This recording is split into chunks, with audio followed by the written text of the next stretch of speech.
Good afternoon. Today we will be talking about India's relations with European Union. In the last class we had started with the map of European Union, so I hope you went and looked at that map in your atlas also to have a general awareness about the location of Europe as a region. Now, so today's task would be what we would be doing today is to understand A, to the extent it is possible in this class, and to the extent you may have done it or would do it in world history, what is the European Union? All right. So, European Union is something that we'll try to understand first. Second, we will try to understand India's relations with the European Union across different aspects. All right, how do we engage? What do we call our relationship? What are the economic aspects of this relationship? What are the strategic aspects of this relationship? This is what we'll be doing in the class today. And then we'll look at, and again briefly, example of two countries after having discussed relations with European Union. One is France as a strategic partner of India, which is a European country, and second is United Kingdom. United Kingdom, with which India has its own historic engagement, but also since 2016 there is a process which has been in news, which was completed in 2021. It is called Brexit, when the United Kingdom left the European Union. And since then, this relationship has acquired greater focus, and now we are discussing agreements like free trade agreement with United Kingdom. So that's what we will try to learn today. All right. So first, if you see, European Union is a unique organization when it comes to international relations. All right. So that's basically why we should first know what the EU is, European Union. So you already know certain facts. For example, European Union comprises of 27 countries of Europe. So it's a block of 27 European countries. All right. Now, if you look at European Union, you find that it is among world's largest trading bloc. All right. It is among world's largest trading blocks. Right. Similarly, if you see, these 27 countries have more than 500 million in population. More than 500 million. It would be somewhere close to 600 million. So, European Union brings together this population residing in 27 countries. And thereby, European Union is also a region with high per capita income. And if you look at these countries together, their GDP, total GDP, would be around 14 trillion US dollars. All right, more than that, different years, different estimates. But certainly it gives you an idea that European Union has certain significant attributes, as it represents 27 member countries comprising of a common market of these countries with more than 500 million people. Then these 500 million people generally live in countries with high per capita income. So it means that this is a high value market. And thereby you will see in exports and imports, always the top three actors in global trade are US, European Union and China. China, of course, is number one, European Union 2, US 3. But वो ranking कोई नहीं पूछेगा आपसे. ये trend is something that is important. That European Union is important trading bloc. So that means for anyone, it's important economically. The European Union is also called a normative power. All right. Norms, in very simple terms, understand they are rules. So when it comes to global rule making in any area, trade or disarmament or environment or human rights, right, cyber security, etc., So you will find that European Union or partners from European Union are important participant in this process. All right. So European Union is not considered to be a great military power, but certainly it is an important economic power, important power in terms of global norm making, global rule making, but also important because of the advanced nature of its economy, and that also means advanced technological capabilities. All right. So that's then starts giving you an idea of why, if somebody asks you a question, why European Union is important, right? So you can describe it in various ways. That's basically what I'm trying to come at, right? So it is a normative power. Now, European Union, if you see, as this kind of a body, has a complex structure. It has a complex bureaucratic structure with different institutions. But what is at the core of the European Union? So at the core of the European Union is what we can call the European Council. All right. So this basically is the highest body of European Union, which means it is a body where leaders are represented. Leaders of 27 countries are represented in the European Council. All right. So at the top, then you have the Council of the European Union.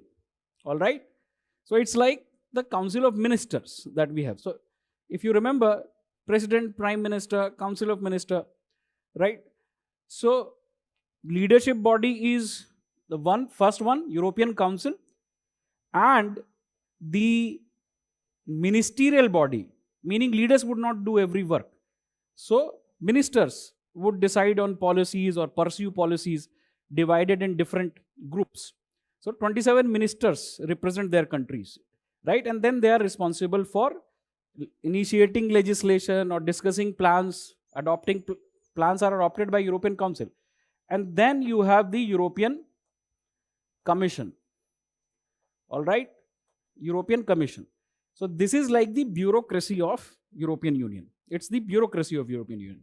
Meaning it would look after the day-to-day implementation of various agreements, plans, programs, budget, legislation, negotiation of the European Union. Jaise IAS, IPS, IFS, this is bureaucracy. Right? So this is the bureaucracy of European Union. It represents the European Union, it negotiates on its behalf. All right, it implements, looks after the implementation of various agreements within the European Union, its budget, right, its legislation proposal. So this is how it looks like. And then European Union also has, for example, this is basically, you can understand the executive structure of it.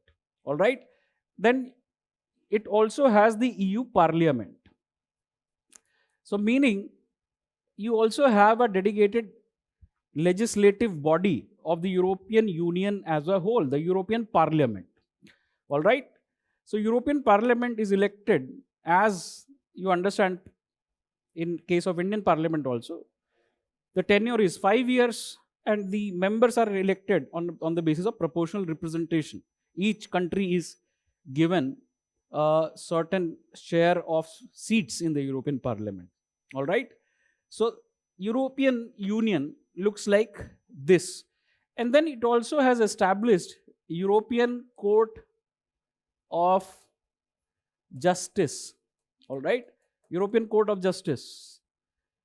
So again, to give effect to the agreements, to resolve the disputes, to look after legal questions arising out of the relations between members of European Union, you have a judicial body, right? And then there are other structures which make the European Union important. For example, you have European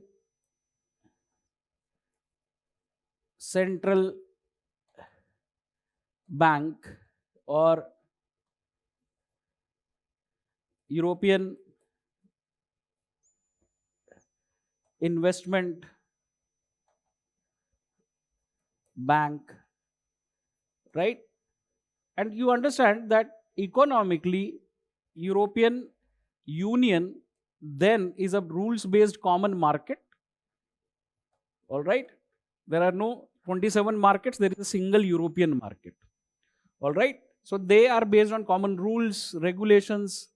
They also have a common monetary, economic and monetary union. All right. Meaning they decide their monetary policy at the level of Europe as a whole. Right. And then you also have within European Union, apart from the idea of it being a monetary union, some idea of a common defense and foreign policy. Though it is not as yet as advanced as cooperation in the area of economy within the European Union, but still they have the aim of adopting common defense and foreign policy approach. All right. And then you also have, in certain sense, adoption of a common currency called euro. All right. Euro. So 19 countries of European Union use the euro as a currency. All right. 19 countries of European Union excuse me, use the euro as a common currency. All right. Meaning ये आपको पहले ही बता दे रहा है कि भाई not all the countries of European Union use the common currency, but 19 countries use the common currency called euro, and this is called the eurozone. All right. So Europe has a European Economic and Monetary Union, right? Economic and Monetary Union, a common currency which is used by 90 countries, which is called the eurozone. All right. That means its policies, economic policies, are governed at the level of European Union. All right. States who are members have given these powers to the European Union to legislate and to make policies on their behalf. So that's why European Union looks like this, and this is something that has been achieved by the European Union not in one day, but European Union has evolved. All right. So how has today's European Union evolved? So European Union evolution can be traced back to what was happening in Europe during the war, the interwar period, and also more specifically the experience of the Second World War. All right, when the Europe or the European continent was devastated, loss of life, but also destruction of infrastructure. So then it meant that Europe itself was looking for the answer to the question of peace, war and peace. Why do countries go to war? How do we bring stability and peace? Their experience of war taught them that war is not, military competition is not the way towards stability in European Union. And then in this light, some countries of Europe after the Second World War gave impetus to coming together for cooperation. So cooperation as the formula for stability, all right, for developing what can be called interdependence, right? If you study IR, we say in IR that states not only go to war with each other, though war, conflict is an important question and it has dominated international relations, but states also trade with each other, meaning international relations has to be seen beyond the simple military security issues. So this is something that some people believe, whom we call liberals. All right, liberal internationalists कह सकते हैं उनको. And there is another theory, functionalism. All right, the functionalist approach. उसको कहते हैं peace by pieces. How do you achieve peace? By working towards cooperation in pieces. All right. So functionalism suggests that if countries can separate technical areas from political areas, what will happen? They will be able to cooperate, and benefits which would then be visible from this economic cooperation would further give impetus to political cooperation. All right. So these were the ideas that you would see in the post-war Europe. So these ideas are there. The context of European instability is there. For centuries, Europeans have been fighting wars with each other. System of alliances had developed. That's why First World War, Second World War. All right. So now what you will see in this context is the destruction of the Second World War and efforts by Europeans and then supported by the Americans, Marshall Plan. All right. The reconstruction of Europe. Right. So that's why you will see, for example, in 1951, you have the Treaty of Paris leading to the creation of European coal and steel community. All right, 1951 जो idea हमने discuss किया उसका एक result that some countries came together to promote cooperation in economic area. And what is the economic area that they decide to cooperate in? What was the, at that point in time, the most important industry in Europe? Coal and steel industry.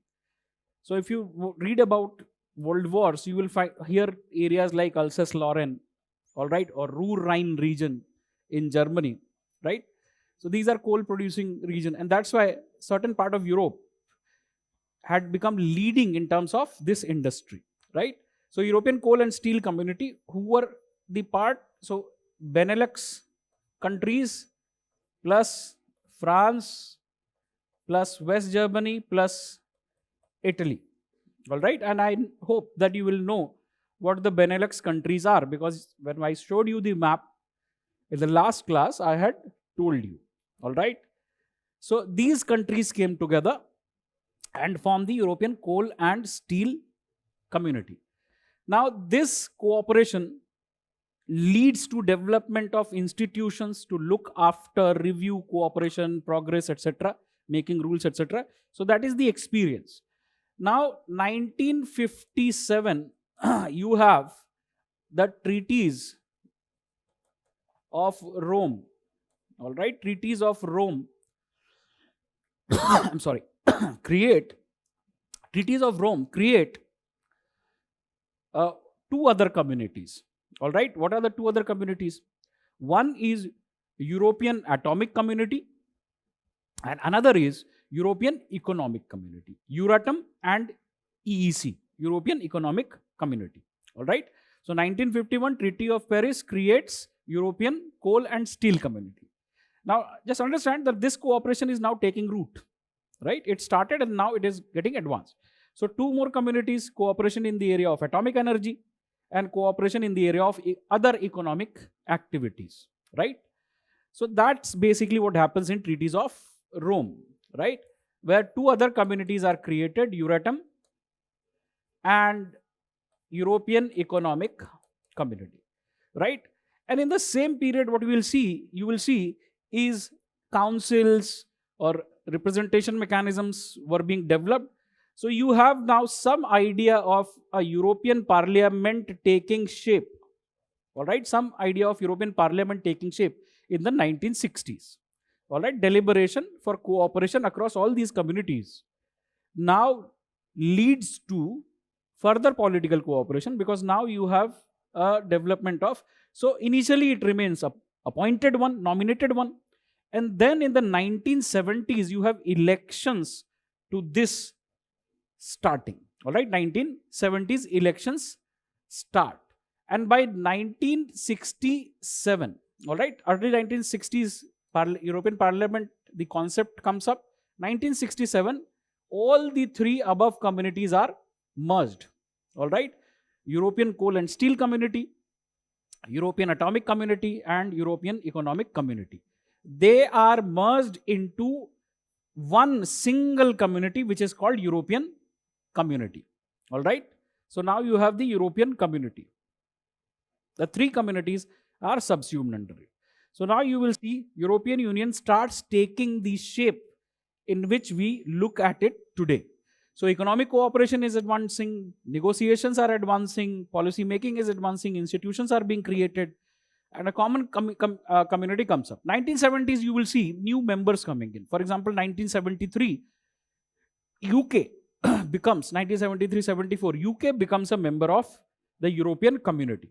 All right, 1979, you have elections to the European Parliament starting. So you will see it is cooperation in the form of piece by pieces.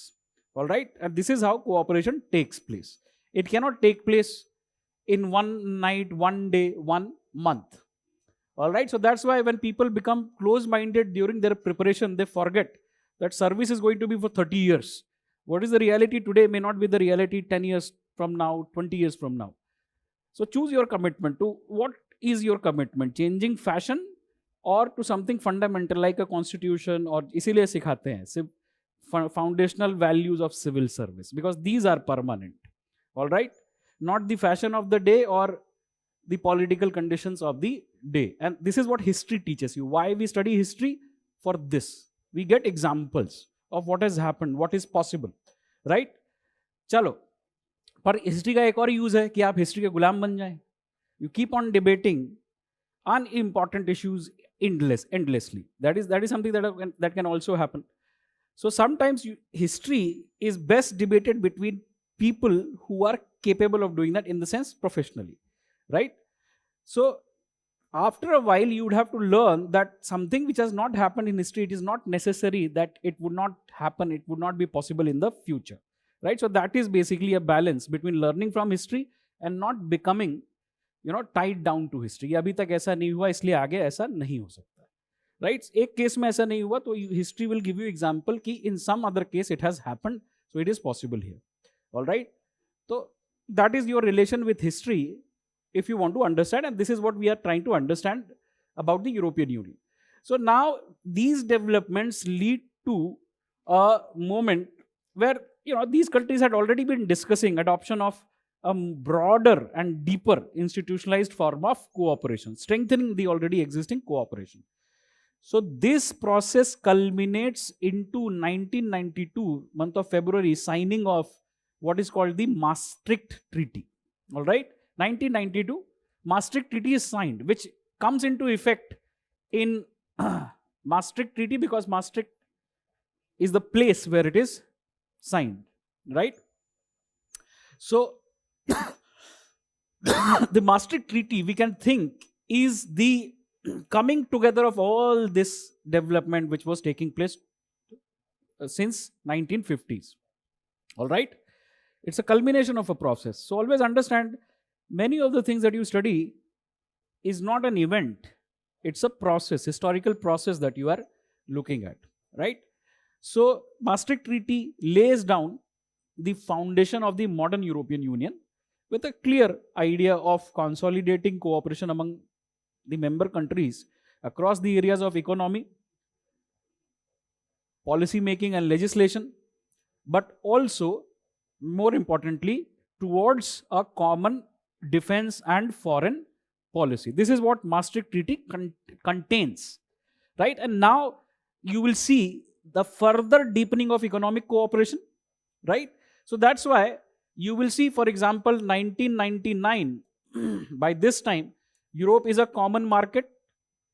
By this time, European Union or European countries have their set of rules which are made at the level of EU. So 1999, the 1st of January 1999, you have the adoption of the euro.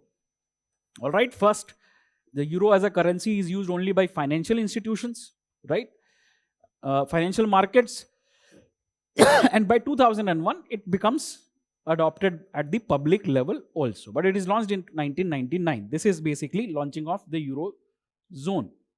All right. And then European Economic and Monetary Union also as an authority comes into existence, now deciding about the monetary policy. So what you will see is creation of an institution through complex sets of negotiations. So membership of European Union is based on very complex negotiation. There are certain standards which have been developed, which a participating country which wants to become a member needs to follow, right? So that's why it is difficult, negotiations for entry into European Union, right? Similarly, if you are part of common monetary and economic union, you know that not all the countries have same economic conditions, right? But certainly on certain things, for example, your inflation, right? Inflation should be within 1.5% of the top 3 levels of inflation in European Union. These kinds of conditions are there, right? Your debt, public debt to GDP ratio should not be more than 60%. All right, public debt should be only 60%. So these are the kind of conditions that have been developed, right, to ensure that there is cooperation.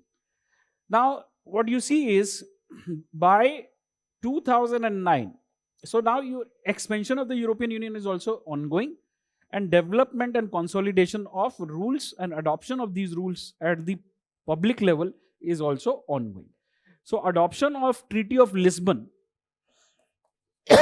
in, in 2009, Treaty of Lisbon in 2009, the adoption of Treaty of Lisbon in 2009, we can say, is the completion of the process of European Union acquiring the current form, or European community transforming into today's modern European Union. All right, this transformation started with 1992 Treaty of Maastricht and completed with the adoption of Treaty of Lisbon. So Treaty of Lisbon is like the constitution, rule book of the European Union, and it has been adopted through multiple referendums. All right, many a times in many countries in referendums such proposals were defeated, right? But by 2009, Lisbon, Treaty of Lisbon is adopted. So this is the evolution of European Union, and that is the achievement of European Union. What we saw, structure and achievement of the European Union, what it is. And you will also see that in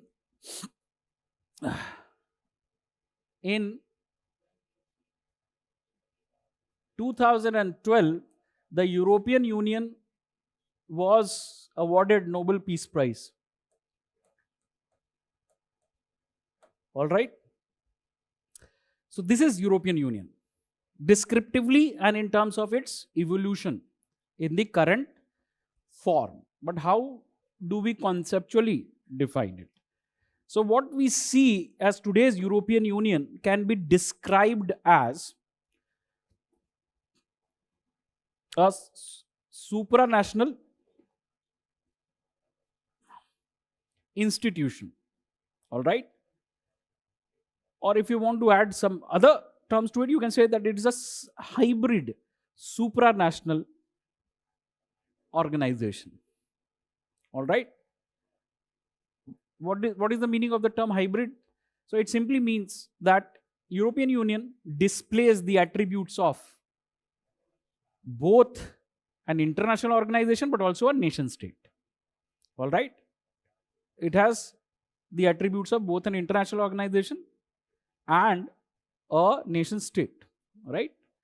So, for example, international organization, because it derives all its powers from the 27 member countries. All right. And ultimately, its structure comprises of representative of these member countries. European Parliament is elected by member countries. European Council comprises of member countries. European Commission comprises of recruitment from the member countries. But the member countries have given it powers to legislate on its own behalf. So it means that it is seen to be above the level of nation state, because it is taking decisions which are now applicable on nation states which are members of the European Union. So that's why supranational. All right, that's why supranational, because its decisions now are for all its members. It is taking decisions for its members, which then is adopted in their legislative policy. All right. So even if a European Union's member does not legislate European Union rules or laws, it's very clear understanding on part of European Court of Justice that the European rules or laws are applicable on the citizens of European Union, whether their governments have legislated them or not. All right. So that's basically why it is supranational. And of course, you can also see its achievements are guiding the process of post-war reconstruction in Europe. All right. Post-war reconstruction in Europe was guided by the development of this process of European Union cooperation in Europe. Thereby, you will also see today's European Union with a 27 member common market. All right. A 27-member Common Economic and Monetary Union is also an achievement of European Union. It's the largest market in the world, at least the most prosperous market in the world. That also is the attribute of the European Union, or that can also be attributed to the European Union. So that is there. Now, what are the challenges faced by the European Union? So challenges faced by the European Union would enable you to understand many of the things which are happening today. So please understand that what has made European Union successful, its development of institutional capacity, bureaucratic technical capacity to negotiate and enact complex agreements. So that has made it successful. All right, technical cooperation, technical expertise. But that has also made it unpopular. All right, this is something that you should understand. So the headquarters of European Union, though European institutions are spread across various countries, but generally the headquarters of European Union is considered to be its offices in Brussels, all right, which is in Belgium. Now, Brussels bureaucracy is seen to be unaccountable. Certainly, it is not representative. So thereby, it largely, if we, after describing this, we have to, use a term to denote it. So European Union faces the acquisition of what is called democratic deficit. All right, when decision-making institutions are not seen to be representative enough, we use the term democratic deficit. In the simplest term, that is the meaning of democratic deficit. To different extent, any democracy, any democratic institution can be accused of having a democratic deficit, right? So that is something that which is there. Second is, there is always a tension between the norm of sovereignty, right, which is basically at the core, at the heart of the Westphalian state system. All right, Westphalia, Treaty of Westphalia, 1648, is where we consider the beginning of the modern nation-state system based on the idea of sovereignty. All right.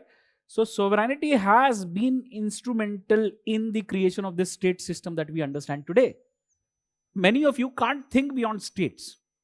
All right, can't differentiate between a state and a nation and a country, these kinds of terms. But understand, states are not natural entities. State जिसको आज कहते हैं हम, ये हमेशा exist नहीं करता रहा है. There were city states, there were self-organized communities, there were empires. So yet nation states is a new idea and it's a European idea. All right, so that's what we refer to when we say Westphalian system, when Europeans agreed to sovereigns having control over their own territory. All right, and sovereignty is nothing but supremacy in terms of decision making. Internally, you are the superior whose command is law, right?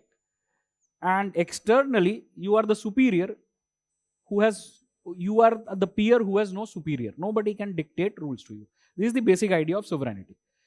So whenever you have decisions being taken beyond the level of nation state, you always would have this tension between sovereignty and cooperation at the international level.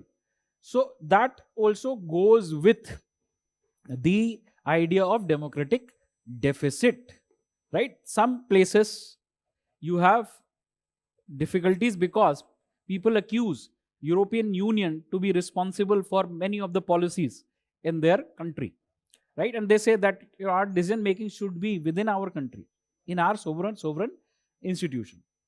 So that is the second difficulty that you will see with European Union. All right. And the third thing that you will see is that because of these reasons, right? Because of A, sensitivity on sovereignty, B, the appearance of democratic deficit, appearance or reality of democratic deficit, you will see that there was always a constituency which we can call Eurosceptics in Europe. All right, Eurosceptics ka matlab those who did not believe in the idea of European Union. All right, or those who looked at the European Union with doubt. All right, or with suspicion. whether it is good or not. So they don't believe in European Union.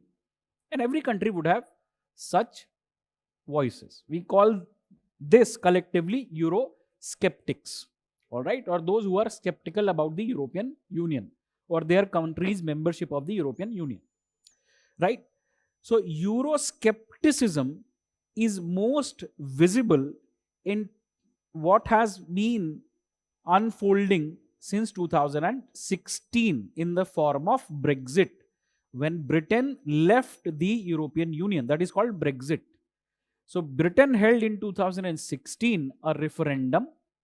In that referendum, the question was, should Britain, UK is the formal name, United Kingdom of Britain and Northern Ireland, I had shown you on the map.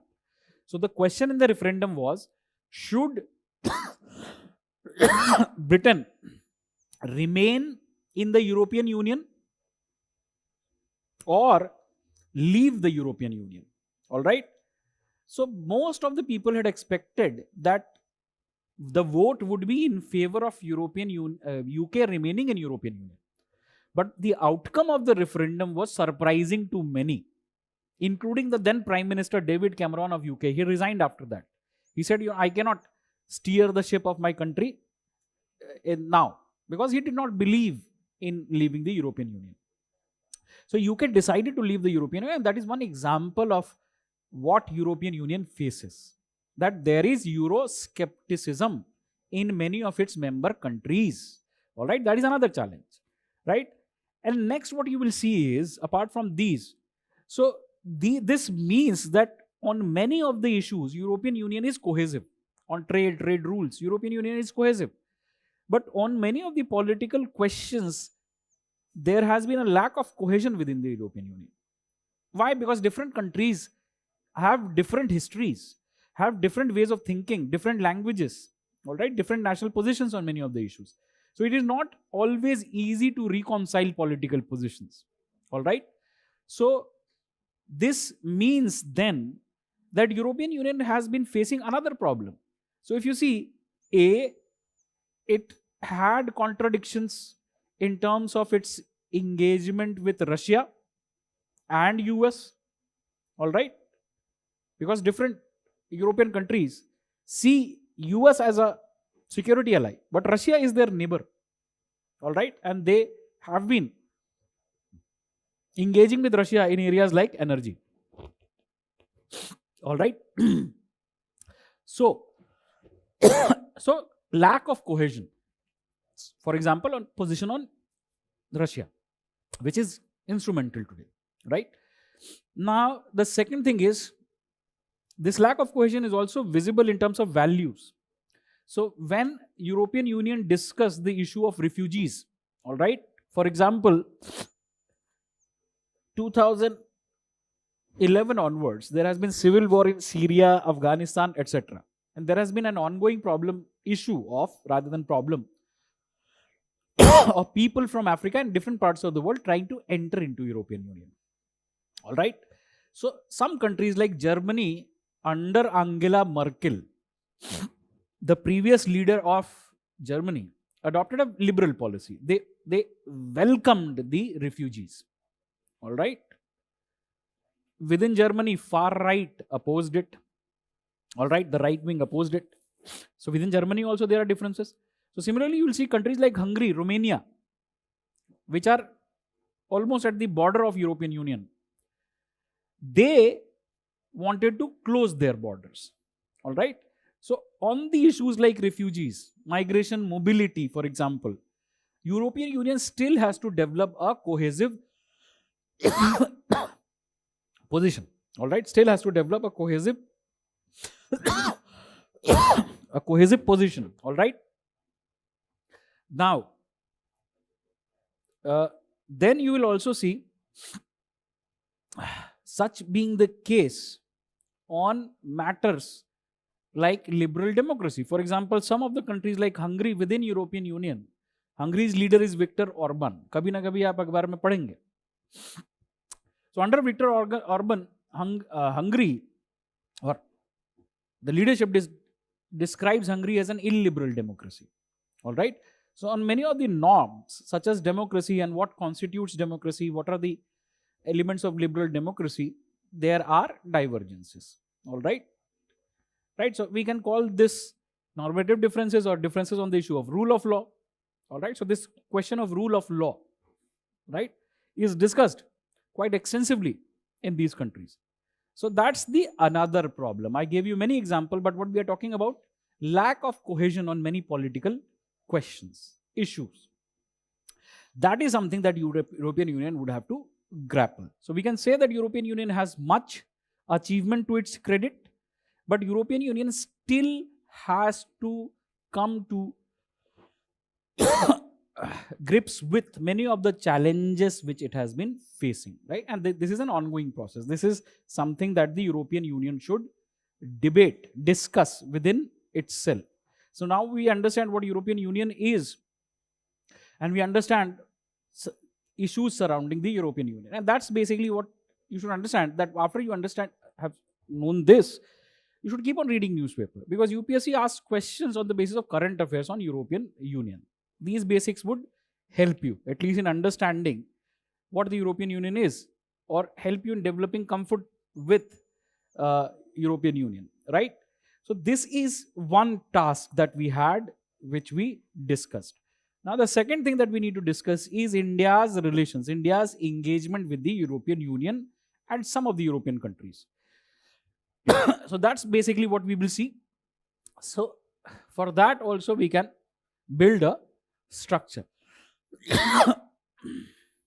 All right. India and the European Union. All right. This is what we were trying to understand. So of course, both India and European Union define their partnership to be strategic partnership. All right. And of course, as we were discussing Japan, as we were discussing Russia, we understand that we always talk about these strategic partnerships, not only in the context of what its content is, but also what is happening today. So we understand that we are understanding this relationship in a changing world. So what basically guides any relationship are a set of variables which we broadly put under either shared values or shared interests. Shared soft elements like culture, civilization, people-to-people ties, or political principles like democracy, rule of law, diversity, respect for human rights, or interest, all right? Economic interest or defense interest or technology interest. So of course, we also understand shared values and shared interests is the basis of this partnership, strategic partnership. And again, this is current affairs, this is static.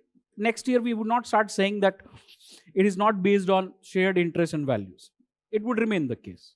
Next year, we would not start saying that European Union is not a strategic partner for us. All right. So this is static. That is current affairs, right? Now, so if you see, what are the pillars of this?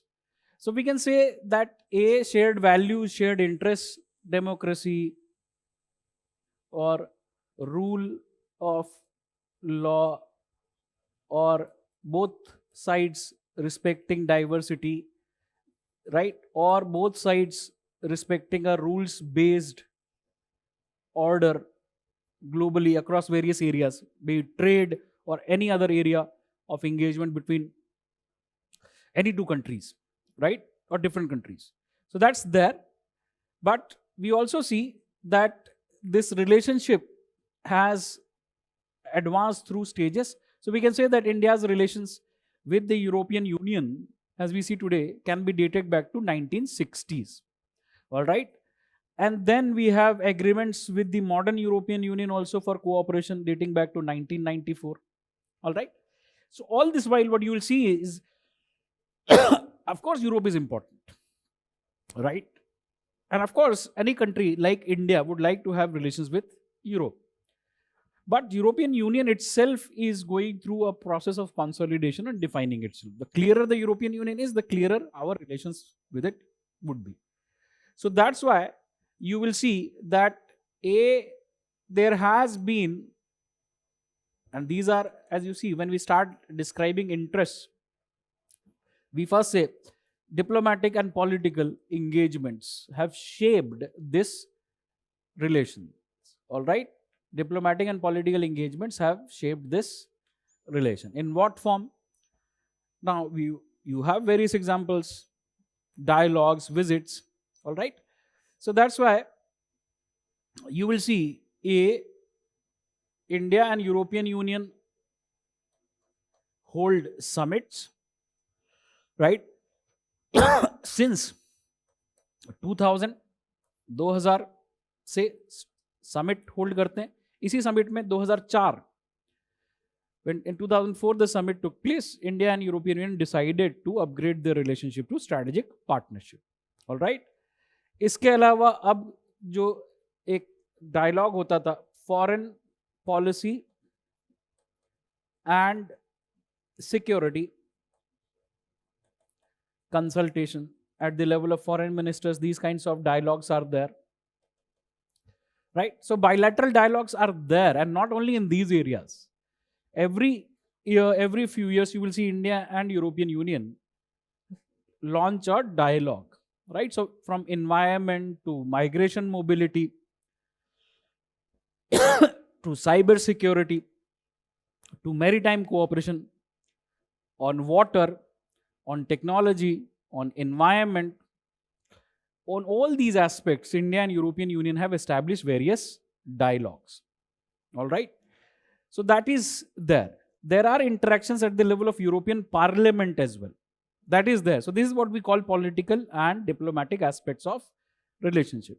Beyond the bilateral, what you will see is that their meeting is because many of the European countries and European Commission participates in meetings such as that of G20. All right? So ये तो है. इसके अलावा you have meeting and forums like ASEM, Asia Europe meeting,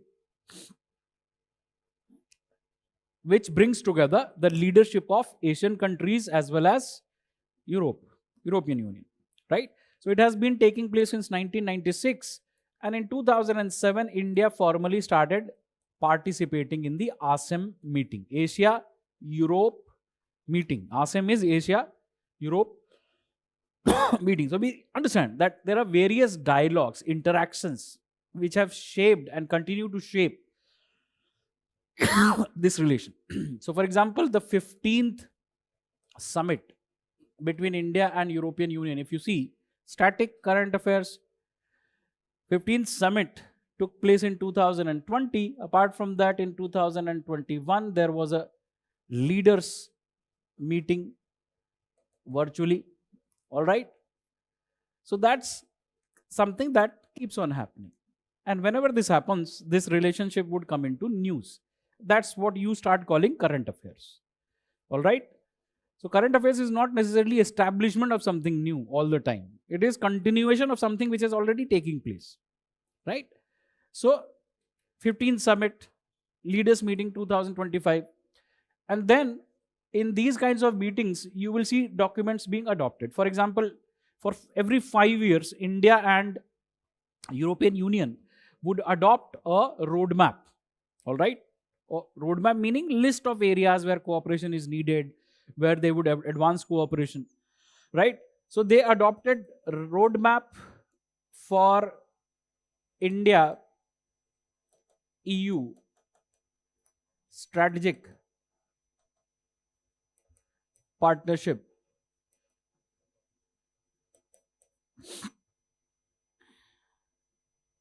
2025. All right, what they would be doing, etc. So this is how this relationship politically, diplomatically seems to be moving. Now, of course, you also now understand that in most of these cases, another element of important element or pillar of strategic partnership is economic cooperation. All right, economic cooperation. So how is the economic cooperation between India and European Union? So when you are writing in the mains examination or giving somebody an answer, a simple clearer understanding would do, and that clearer understanding is European Union is an important economic partner for India, or economic engagements or economic cooperation constitute one of the strongest pillars of India European Union relations. All right, so how do you talk about these things? So of course by now you should have learned that in these kinds of things you cannot just keep on using vague terms. You know, when people come to interview, it's very clear that they have spent so much of effort on rote learning that when it comes to thinking and expressing themselves in one to one position, मुश्किल आती है लोगों को, है ना? वेग बातें करना, गोल गोल बातें करना, ये आदत हो जाती है, ठीक है? और इसीलिए क्लास में जब आपसे पूछते हैं या आप जो आपको फीडबैक देने का मौका मिलता है तो आप लिखते हैं कि फैक्ट्स बताए जा रहे हैं, फैक्ट्स तो हम समझ नहीं सकते. तो मैं कई बार जब देखता हूँ इसको मैं ये सोचता हूँ कि when I was your age I would not even have thought about judging somebody who is teaching me, right? तो ये बेसिकली एक प्रॉब्लम का एस्पेक्ट है जो लगातार चलता रहता है. क्यों? क्योंकि आप अपने ऊपर काम नहीं कर रहे, आप मेरे ऊपर काम करना चाहते हैं. Well that's my problem, right? कि जो आपको पढ़ा रहे हैं नहीं पढ़ा रहे, जिनसे आप सीख रहे हैं वो कैसे पढ़ा रहे हैं वो उनका इशू है, वो काम करें, है ना? आपको क्या काम करना है? आप जिससे जो सीख सकते हैं उससे सीखें. That is basically what your exam approach should be. Alright, and जो पॉइंट्स में मैं स्ट्रेस करता हूं उसका एक कारण है, because I generally spend time with student or in connection with student through all the phases of the examination. So I can see what consistent difficulty students have. When they come first, they feel that they have a particular difficulty. But it is not about your feeling. It is about the objective assessment of what your difficulties are. ये कर पाएंगे आप अपने level पे तो आप किसी भी चीज़ से फ़ायदा उठा सकते हैं, मदद ले सकते हैं. अगर आपको लग रहा है कि कोई दुनिया में ऐसा आएगा जो आपके हितों के बारे में सोचेगा और सब कुछ आपका करा देगा, तो ये तो नहीं होने वाला, फिर बस निकल जाएगी. ऑलराइट, तो अपने से एफर्ट लगाना शुरू करें. दिस इज व्हाट आई से, right? It matters at all stages of interview, all stages of the examination. Now, so when we see, we have already learned how to talk about it, right? So we say economic engagements either in the form of trade or in the form of investments. All right, and then what we do is, if you have learned anything, this is what you should have learned. Then we start talking about patterns. Through facts we talk about patterns, है ना?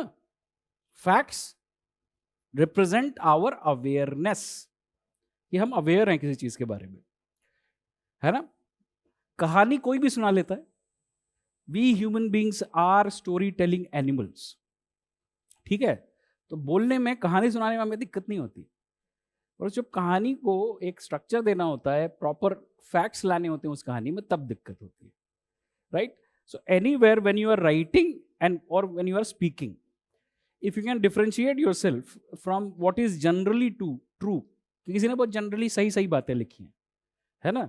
उसको देख के आप ये नहीं कह सकते वो गलत है, पर आपके आंसर में सही सही बातों के अलावा उनका एग्जाम्पल, इलस्ट्रेशन भी है. So that would differentiate your writing. That's why we talk about it, right? So trade and investments, and we try to see the pattern. Pattern is seen in terms of either exports or imports. All right, so that basically gives you the idea of balance of trade. यही तो बातें करनी है, and this is what gives you an idea of what are the issues to be addressed. Balance of trade and investment, of course, is a way of showing that how economic ties are not limited to any one area, but there are other aspects to it. All right, and then when you look at it, you basically try to find out, is there something which is happening which is representation of the scope or the remaining task in the relation. क्या बचा हुआ, क्या और करना चाहिए, ठीक है। तो इसीलिए हम आते हैं कि भाई ये जो दो साइड हैं, they have been negotiating a free trade agreement which was called BTIA, bilateral trade and investment or broad-based trade and investment agreement. They started it in 2007. It continued till 2013, and they have again restarted it in 2022. They are negotiating a free trade agreement, or a trade and investment agreement is being negotiated between India and the European Union. So generally this is what any relationship notes should look like. कि ये याद रहना चाहिए, पर आपकी आदत अगर हो जाए कि मुझे सब सेंटेंसेस भी दूसरे के ही लिखने हैं, है ना, somebody gives you the sentence, you rote learning and you go and pre-produce it. This is something that doesn't work. All right, what you can remember is this: some numbers, some terms, है ना, to basically make your answer concrete. And these numbers, these terms, these patterns ultimately help you in answering the questions in preliminary examination also. There is no direct route to success in this examination, right? It has to be found. So let's basically add to it, right? What are the numbers? Let's look at it. So whatever be the number, it's very clear that A, European Union, this is the pattern, year on year would be among the top trading partners of India. There is something that you can generally understand, that European Union is among the top trading partners of India. Similarly, you should also understand that European Union is the highest source of inbound FDI into India, foreign direct investment into India. So now the significance of European Union starts becoming clearer to you. All right. Second thing that I would like to tell you is that with some of the developed countries and markets, we actually have a trade surplus. All right. So that means that there is another way of describing these partners as among our largest export markets. All right. This is common sense, right? And secondly, export markets were both in goods and services. Trade is in goods or services. So that is how even within economic discussions you diversify your answer. है ना? In economic questions you cannot diversify your answer by talking about dance forms. ऐसा तो नहीं कर सकते. Right? Some students say that we want diversity in answer. Diversity can be brought about by talking about within the same aspect, like economy. है ना? So this is something that you should understand. So of course with European Union also we have a trade surplus, not a trade deficit, both in goods and in services, right? So when you have this idea, then you understand the second thing, which is what? Why India and European Union need to negotiate a free trade agreement. All right? Why they are negotiating it? ऐसा क्यों हो रहा है? ऐसा क्यों कर रहे हैं? तो उससे फिर आपको धीरे धीरे समझ में आने लगता है. क्या समझ में आने लगता है? कि भाई ऑलरेडी ज्यादा ट्रेड है, इंपॉर्टेंट इकोनॉमिक पार्टनर्स हैं. Now they want to consolidate these relations, right? Provide it a structure through an agreement. Second, of course, when you trade, you have issues. So when you have a trade agreement, you can create a framework for resolving these differences. All right? Or there may be bottlenecks to trade on both sides. Trade is this much, a particular amount, X amount, but trade can be 3x, 4x. All right? Trade can further increase. So addressing those bottlenecks may also require or may also be facilitated by signing this particular agreement. It's a very commonsensical way of thinking about it, because you are not in an international trade class. And even if somebody has a PhD in international trade, they are writing an answer in the mains examination for general studies, right? So all these things, aspects of awareness, should go into your thinking. होता ये है कि आप भूल जाते हैं और आपको याद दिलाना पड़ता है. ये कॉमन ह्यूमन टेंडेंसी है. But those people who can remain aware of the situation and remain aware कि मैंने सोचना सीखा है और मैं ऐसे सोच सकता हूँ, they give the best answers. All right, they give the best answers. Those who think कि preparation की कोई जरूरत है नहीं, हम talented हैं, right? We are the beloved of our parents, apple of their eyes. All right, and then we are beloved of our teachers. We may have been topper. फिर हमारा अपना एक सेल्फ कॉन्सेप्शन है. यंग उम्र में self conception यही होता है कि हम ही हैं, जो भी हैं हम ही हैं.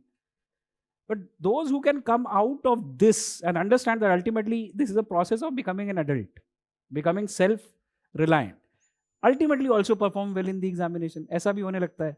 तो ये सारी चीजें जुड़ी हुई हैं. How do you see life? How do you have seen life so far? And now what do you need to do? ठीक है. So that's basically what we would be discussing as the first issue by making a question, right? What will make a question? What question? Please write.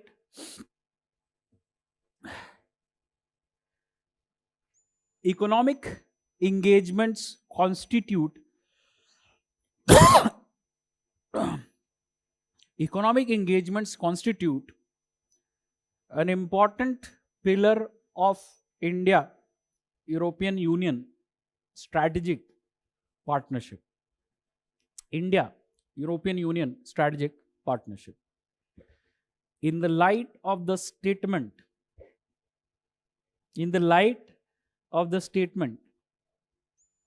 assess the prospects and progress in India European Union. Assess the prospects and progress in India European Union trade and investment agreement negotiations. Trade and investment agreement negotiations.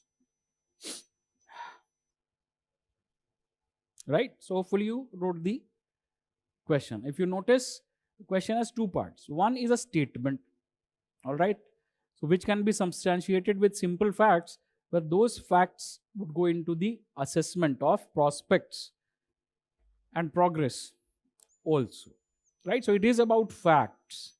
You cannot say that a fact yaad karna zaruri hai kya? Answers are written with facts, all right? Answers are written with facts, whether you realize it or not. It's a different thing that what you think fact may differ, right? Fact or data in the examination would mean anything from an important phrase, technical phrase, jargon, to name of an agreement, which is important in the context of the area that you are addressing in the answer. Name of an agreement is also a fact or data, right? Trade related data, numbers, years, that is also a fact, right? Or data. So you can think of data in various ways, and then you can understand. जब अखबार पढ़ते हो, कहानी पढ़ने के लिए पढ़ते हो, यूट्यूब वीडियो देखते हो कहानी के लिए, है ना? कहानी सुनने की आदत हो गई है 2 साल से, सोशल मीडिया पे और यूट्यूब पे सब लोरी सुना रहे हैं, वही सो के सुनने की आदत हो गई है. पर अब से बाहर निकलना पड़ेगा, अखबार पढ़ना पड़ेगा. और जब अखबार पढ़ोगे, so you would always notice that you like the article best, which not only gives you statements, कहानी, but also gives you some facts and figures. समझ रहे हो ना? अखबार पढ़ने से ये होता है. अखबार पढ़ने से होता ये है कि आपको अलग अलग रिसर्च करने की जरूरत नहीं है. कमिटीज की रिपोर्ट, कमीशंस की रिपोर्ट, इंडाइसेस की रिपोर्ट सब पब्लिश होती रहती है. सब अखबार वाले काम करते रहते हैं. तो अखबार वालों ने अखबार छापा, वो लोगों ने नहीं पढ़ा. फिर लोगों को करंट अफेयर्स की बुकलेट की जरूरत पड़ी, तो करंट अफेयर्स वालों ने करंट अफेयर्स बनाया. फिर वो लोगों ने नहीं पढ़ा, उनको क्लासेस की जरूरत पड़ी. फिर करंट अफेयर्स की हुई क्लासेस, फिर लोगों ने नहीं पढ़ा क्योंकि उनको अब कुछ और चाहिए. इन शॉर्ट्स, है ना? In shorts, infographic. तो मेरी राय ये है कि करते रहिए, जितना करना है करते रहिए, चित्र बनाते रहिए, जो करना है करते रहिए. It is always an internal process. You will read what you have to, whether it has photographs or not, colored or not. एक कहानी ऐसी मुझे याद आती है कि एक स्टूडेंट आया, तो we used to interact. तो उस समय जो है करंट अफेयर्स चिकने पेजेस में आने लगा, alright, with a beautiful cover. पहले ऐसी सिंपल आता था। मैंने कहा सर अब पढ़ने में मजा आएगा। मैंने कहा तो पहले पढ़ाई से क्या रोक रहा था? केवल कवर चेंज हुआ था जो चिकना था, बाकी जो अंदर का मटेरियल था वो सेम था, है ना। तो अगर अभी भी आप इस लेवल पे हैं, लिफाफा देख के या विंडो शॉपिंग शक्ल देख के चीज़ों को खरीद रहे हैं, तो थोड़ा सा और एडल्ट बनना पड़ेगा आपको, बोरिंग चीज़ें भी करनी पड़ेंगी, ठीक है। चलिए, मैं सवेरे देख रहा था नंबर्स, वो मैं आपको नोट करा देता हूँ। ये बात हमने कर ली, ठीक है। सो इफ यू सी 2021-22 ये डेटा कहाँ से? बहुत सारे डेटा आते हैं यूरोपियन यूनियन की वेबसाइट पे, you will also get data. This is the data from India, alright, Indian representative in to European Union, alright. So 2021-22 में the total trade in goods was 88.10 billion euros, alright, क्योंकि euro currency उनकी, right. 88.10 billion euros was the trade in goods, ठीक है, in which India's export was 46.2 billion euros. India's exports was 46.2 billion euros, and India's imports from Europe was around 41.9 billion euros. 41.9 billion euros का इमने import किया। यहाँ पे भी आपने देख लिया बैलेंस ट्रेड है, बल्कि हमारा थोड़ा ट्रेड सरप्लस ही है। थोड़ा डेफिसिट भी हो जाए तो वो चिंता की बात नहीं होती कि 1 बिलियन का डेफिसिट हो गया, बड़ा ट्रेड है, मोर और लेस बैलेंस्ड है, राइट। सो बैलेंस्ड है, और दूसरा ये फिगर दिखा रहा है कि we have a trade surplus in that particular year. So that is basically your simple analysis, कि इतना बता दो, ठीक है। कोई बहुत विशेष आपसे पूछ नहीं रहा। दूसरा, सर्विसेज में 2020 का डेटा दोनों देते हैं, यूरोपियन यूनियन भी और इंडियन सोर्सेज भी। 2020 इन 2020 the services trade between India and European Union stood at around 30.4 billion euros.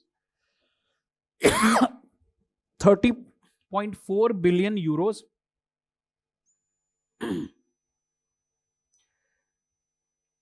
का सर्विसेज में ट्रेड था। इसमें India's exports of services was around 17.3 billion euros. 17.3 billion euros का एक्सपोर्ट था इंडिया का, और इसी में 13.1 बिलियन का इंपोर्ट था।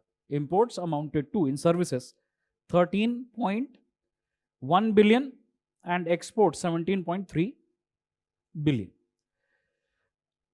है ना। अब इतना अलग अलग हमने डेटा यूज कर लिया, कुछ तो याद रहना चाहिए ना इसमें से, या टोटल ट्रेड या जनरल आइडिया। एक चीज जनरल लिखो तो कुछ एक चीज स्पेसिफिक लिख दो। So the answer to your question कि इतना डेटा याद करना पड़ेगा इज दिस, जब 10 पेज पढ़ते हो तो 4 पेज याद रहता है ना। कॉन्फिडेंस उतना ही आता है कि 4 पेज याद है। जब 4 पेज याद होता है तो एग्जाम में यूज होता है 2 पेज, है ना। तो एग्जाम में 2 पेज यूज करना है अगर, तो आप केवल 2 पेज पढ़ के नहीं जा सकते, 10 पेज पढ़ोगे, यानी कि from a set of data you will remember some data, and then when you become smart, किसको कहते हैं smart preparation, you start understanding that some data has multiple usage. Multiple usage का मतलब क्या हुआ? पेपर 1, पेपर 2, पेपर 3, पेपर 4 सब में काम आएगा। तो फिर आपका डेटा सेट कंसोलिडेट होने लगता है। और दूसरा होता है तैयारी करने का तरीका पीसीएस की तरह। पीसीएस में आते हैं बहुत factual question. UPSC is after patterns, factual भी है बट पैटर्न्स जनरली। धीरे धीरे प्रिपरेशन में आपको यही समझ में आता है, और ये समझने के बाद भी कोई गारंटी नहीं है कि you will be successful. This is the nature of the examination, right? चलिए आगे चलते हैं। Investments from European Union to India, analysis करनी है तो हम कहते हैं कि has doubled, more than doubled in one decade, in the last decade, right? From 8% of total FDI into India to 18% of total FDI into India, right? So EU is the largest investor in India, meaning investment coming from European Union, all right, largest in India. So what is the number? From April 2000 to September 2020, the total FDI from European Union into India was around 86.82 billion US dollars. 86.82 billion US dollars. ठीक है, making it India's largest investment partner. Now if you see, अब इसी number को अगर तोड़ना चाहे, मैं ये नहीं कह रहा ये याद रखना है, I am just showing you the example of use of data. इसी कैटेगरी को अगर और आगे तोड़ना हो, सो कोई भी सोर्स कुछ भी पढ़ रहे हो तो वो क्या कहता है ना. So because in classes you should focus on basic skills, learning basic skills, and that includes reading and writing skills also. इतना मुझे समझ में आ गया. अब the difficulty is not in understanding any difficult concept. The difficulty is very simple. The basic simple reading writing skills, right. प्रथम की report आती है प्राइमरी एजुकेशन के लिए, तो क्या टेस्ट करती है प्रथम की रिपोर्ट, बता सकता है कोई? किस तरह के पैरामीटर्स यूज करती है? द प्रथम रिपोर्ट सुना है आपने? आसर जो सर्वे होता है प्राइमरी एजुकेशन का इंडिया में. Best data source for education. Economic survey आ रहा है, best data source for education. Economic survey में एक्सटर्नल ट्रेड का एक चैप्टर होता है, एक्सटर्नल सेक्टर, राइट. क्या टेस्ट करते हैं भाई? बेसिक न्यूमरेसी, बेसिक लिटरेसी की जो 5th ग्रेड वाला है वो 1st ग्रेड 2nd ग्रेड के लेवल का पढ़ पा रहा है कि नहीं पढ़ पा रहा है. यही होता है ना, डेटा का इस्तेमाल ऐसे होता है, सिंपल लिटरेसी और न्यूमरेसी के नंबर्स के अलावा. तो इसी तरह से we can say that total of 6,000 European companies are active in India, which supports 1.7 million jobs. पूरे देश में जॉब की बात हो रही है. कोई कह रहा है बहुत जॉब है, कोई कह रहा है बिल्कुल जॉब नहीं है ना. वो आपकी ओपिनियन है, आपको क्या लगता है? आप जॉब के लिए खुद अप्लाई करते होंगे, you are in the working age population, right. So 1.7 million jobs directly, 5 million jobs indirectly. ये उसी चीज को बात करने का तरीका हो गया. Why is European Union important, right. उसी चीज को कहने का दूसरा तरीका हो गया ये, ठीक है. अब यहां पे आती है ability. If you can recall all the 2 facts, एक बार में बता दो. इफ नॉट देन एटलीस्ट 1, जो भी आसान लगे आपको. ये तो आपको तय करना पड़ेगा ना, राइट. इसी तरह से if you look at Indian investments in Europe, that is also substantial. So Indian investments in Europe, the number is around 50 billion euros. All right, 50 billion euros is the investment of Indian companies in Europe. All right, Indian companies in Europe. ठीक है. And India and European Union have established a India European Union investment facilitation mechanism. यहां पे भी एक example देता हूं. Are you aware of any such mechanism between India and Japan, India and South Korea? नहीं. Aware हो जाएंगे जब वो लेक्चर जाके देखेंगे दोबारा से ना. तो these are basically to ensure कि भाई एक्सपेडाइट हो इनका इन्वेस्टमेंट, है ना. तो ये India Japan investment promotion partnership और कोरिया प्लस इनिशिएटिव, ठीक है. चलो, प्रिंटेड मटेरियल भी पढ़ लोगे तो भी ये आ जाता. खैर, तो दीज आर इकोनॉमिक नंबर्स, ठीक है. These economic numbers can be used now to answer the kind of question that we have made. These are economic numbers. Question is talking about economic aspects. So now after this number, let's start addressing the question on this. So why India European Union free trade agreement negotiations? Why did India and European Union need to negotiate or felt the need to negotiate a free trade agreement? Simple question. So it simply means, one, this is in view of rapid growth in trade as well as expansion of trade basket. So we already have registered rapid growth in trade and expansion of trade basket. It's visible. It is based on complementarity of trade basket also, right? Because if Europe has a market, we have something to sell to that market, and if Europe has something to sell, we have market for that also. इसका मतलब है complementarity of trade basket, right? This growth is based on complementarity of trade baskets. Now the third thing also, both sides feel this. So the presence of bottlenecks, right? Like tariff and non-tariff barriers. Bottlenecks, trade bottlenecks क्या है? Tariff and non-tariff barriers, right? Tariff of course duties. Tariff का मतलब होता है duty. इतना simple सवाल भी पूछने पे कई बार आप स्टंप हो जाते हैं. Tariff.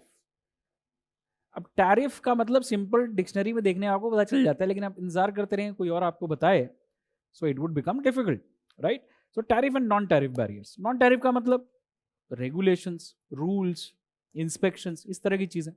Anything to do with non economic, right? Non tariff issues, right? So for example, sanitary and phytosanitary barriers or technical barriers to trade. All right, sanitary and phytosanitary barriers, technical barriers to trade. तो ये दोनों ही side को लगता है कि there are certain bottlenecks to trade, like protectionism, tariff and non-tariff barriers like regulations or sanitary phytosanitary measures or technical barriers to trade. ये WTO की भाषा है. So this is why they decided to explore the possibility of a free trade agreement. They wanted to consolidate the progress, the potential, the complementarity, and they wanted to address the bottlenecks or the challenges. That's why any negotiation, ये किसी भी negotiation के लिए answer है. क्यों ये negotiation, right? To capitalize the opportunities and to address the challenges. ठीक है, इसीलिए कोई negotiation करोगे, agreement होगा. So in 2007, India and European Union started negotiating their free trade agreement, which at that point in time was called BTIA. All right, what were they negotiating? A free trade agreement called BTIA. All right, broad-based trade and investment agreement. Right, BTIA they were negotiating. यहां भी लिखा हुआ है, ठीक है. 2009 they completed the feasibility study, market study on the prospects of that agreement, which was favorable, positive, right? And this negotiation continued till 2013, right? This continued till 2013, right? Now, what happened in 2013? What happened in 2013 was the negotiations were stalled. रुक गए, बातचीत रुक गई इस free trade agreement. 2013 negotiations stalled. So thereby, what we need to understand is that it has certain reasons, factors why this happened, right? Only when you understand these factors, you can understand the progress further or the scope which is there, right? So now if you see, the negotiations stalled because of a number of factors, right? One, because of the prevailing global and regional economic circumstances. So that's one factor. And unintended consequences जो आपने देखा नहीं हो, ऐसी चीजें quite likely may play a spoiler to your plan. ऐसा होता है, बहुत सारे लोगों ने प्लान बनाए होंगे, फिर कोविड-19 आ गया, आपने देखा नहीं था. You did not intend it, हुआ, it changed your action, right? So it is not always your planning, but what you have not planned for. So certainly, what was the prevailing global and regional economic circumstances? 2013 के आसपास क्या हो रहा था?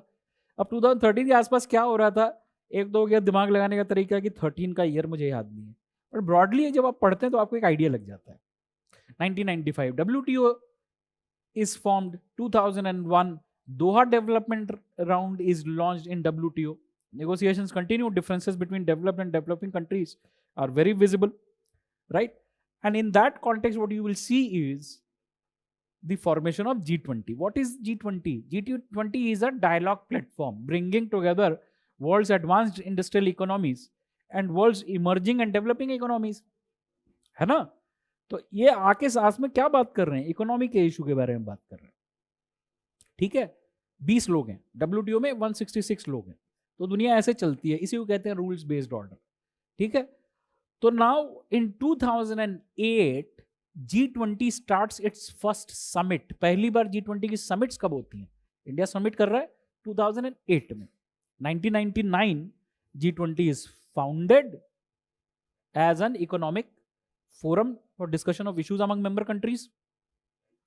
2008 it conducts its first summit. क्या हुआ 2008 में? 7-8 is known for global financial crisis, subprime crisis in US, all right, or the housing bubble in the US burst, and that meant that since US was such a large economy and other economies have exposure to US economy, including the use of US dollars, right, as a currency of choice for international trade and energy.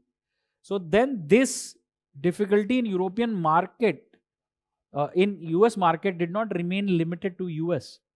You also see its effect on the world, all right. So at least from 2001 to now, agar mujhe timeline aapko ginani ho, so world defining events have been few. One is 2001 9/11. After that, much discussion on terrorism, security issues changed. Second would be 2008 global financial crisis, leading to thinking about various global norms, all right. Third would be, to a limited extent, Arab Spring of 2011, where all this new round of civil war in Yemen started. New round of fighting in Afghanistan also started at that point in time. And also, you will see Syria, Libya, etc. saw political changes. So that is another event that people remember and then people forget. 2014 Crimea happened, when Russia for the first time asserted itself in such a large scale way. 2008 Georgia war was there, but in 2014 Russia annexed Crimea. अब आते आते आपको ये सारी बातें समझ में आने चाहिए. And because we have covered these aspects, mentioned these, right? 2014 में वो हुआ, right? And then the next thing that should have been there may have been in South China Sea, or may have been between Russia and China and US, right? Indo-Pacific ये हो रहा है, पर उससे पहले आ गया COVID-19. So COVID-19 is also a transformative event. And these are events which nobody could have predicted. Nobody predicted 2001 9/11. Nobody predicted 2007. Few academic papers may take that claim that they have been talking about it, but nobody predicted 2007 economic meltdown. Nobody predicted 2011 Arab Spring, right? And nobody predicted COVID-19. ठीक है, circumstances, one way of analyzing. So what was happening is, while the global economy faced a setback leading to reduction in trade, so trade reduces. So this is basically what is happening. इसको कहते हैं global headwinds. Economic survey पढ़ोगे, economic survey हमेशा पहले chapter में कहता है कि global headwinds क्या हैं. What are the factors which may lead to slowdown or rise of economy? So at that point in time, European Union became inward looking in managing its own issues, like the Eurozone crisis, all right, or like the debt or sovereign debt default of Greece, all right. So at that point in time, people were talking about Grexit, whether European Union would assist Greece or not, whether European Union would continue to be a stable entity, because economic differences had emerged. Greece had defaulted on its debt. Greece is a part of Eurozone. So it was a crisis within the European Union. So that is something that is one reason that you don't have an appetite for outward negotiations. Second factor related with European Union is, some sources would argue that Italy at that point in time assumed the chair of European Union, and India and Italy at that point in time were contending on the issue of Italian marines. All right, there was a ship called Enrica Lexi, which off the coast of Kerala, the two security guards who were Italian marines on that ship, Italian ship, Enrica Lexi, shot at Kerala fishermen from Kerala, leading to their deaths, and they are arrested. So this becomes a issue of contention between India and Italy, the Enrica Lexi case. So some people say that that may have also delayed the negotiation, but there is a minor. This may seem to be a special fact to you, but there is a minor point. All right. The issues like Enrica Lexi, Italy, differences on the issue. And third is more important, that by this time, both sides had developed fundamental differences on key issues of trade. All right. So by this time in negotiations, it was clear that both sides had reached to a point where they don't see eye to eye, or they don't agree on some important issues. All right. So this was the third reason. Prevailing global circumstances, economic slowdown, 2008 financial crisis. 2, European Union in this context becoming inward looking, managing its own Eurozone crisis, Greek crisis. 3, some factors like political differences on issues like Enrica Lexi. And 4, development of a deadlock on important issues. ठीक है, ये चीज हुई. तो पहला इस question का answer देने के लिए आपको ये जानना जरूरी है, what are those issues, because time based factor is no longer relevant. Alright, जो उस समय हो रहा था. देन व्हाट हैपेंस, अब वो समझ लेते हैं. So then what would happen is that as the time passes, right, circumstances change, European Union starts facing the prospects of Brexit. So during Brexit, many people are now saying, analyzing, that it would lead to some changes. What kind of changes, we don't know. But we certainly think that both Britain and European Union would like to have a trade agreement with India. All right. So because India is a large market, and this trade agreement would be revived, at least negotiations. Yeah, idea. 2017, after a gap, the India-European Union summit takes place. All right, India-European Union summit takes place 2017, and both sides discuss the issue of resuming their trade negotiations. All right, and then what you will see is this negotiation for negotiations, for resuming negotiations, continue. So this gives you an idea that this negotiation may be resumed. And gradually what you will see, 2020, when both sides have a summit, both sides decide to launch the free trade agreement negotiations once again. And for that, they create a high level trade and economic dialogue. All right, a trade and investment dialogue between India and European Union. So this starts having its meeting in 2021, and now after that we have resumed free trade agreement negotiations, right? First round of which has been completed in 2022. So we are again back to negotiations. 2017 summit took a decision. 2020 summit decided to launch high-level economic dialogue. This dialogue then led to resumption of the free trade agreement, which we are now calling India-European Union Trade and Investment Agreement. All right. So we are negotiating an agreement on trade as well as on investments. All right. So this is basically what we are now looking at. Okay.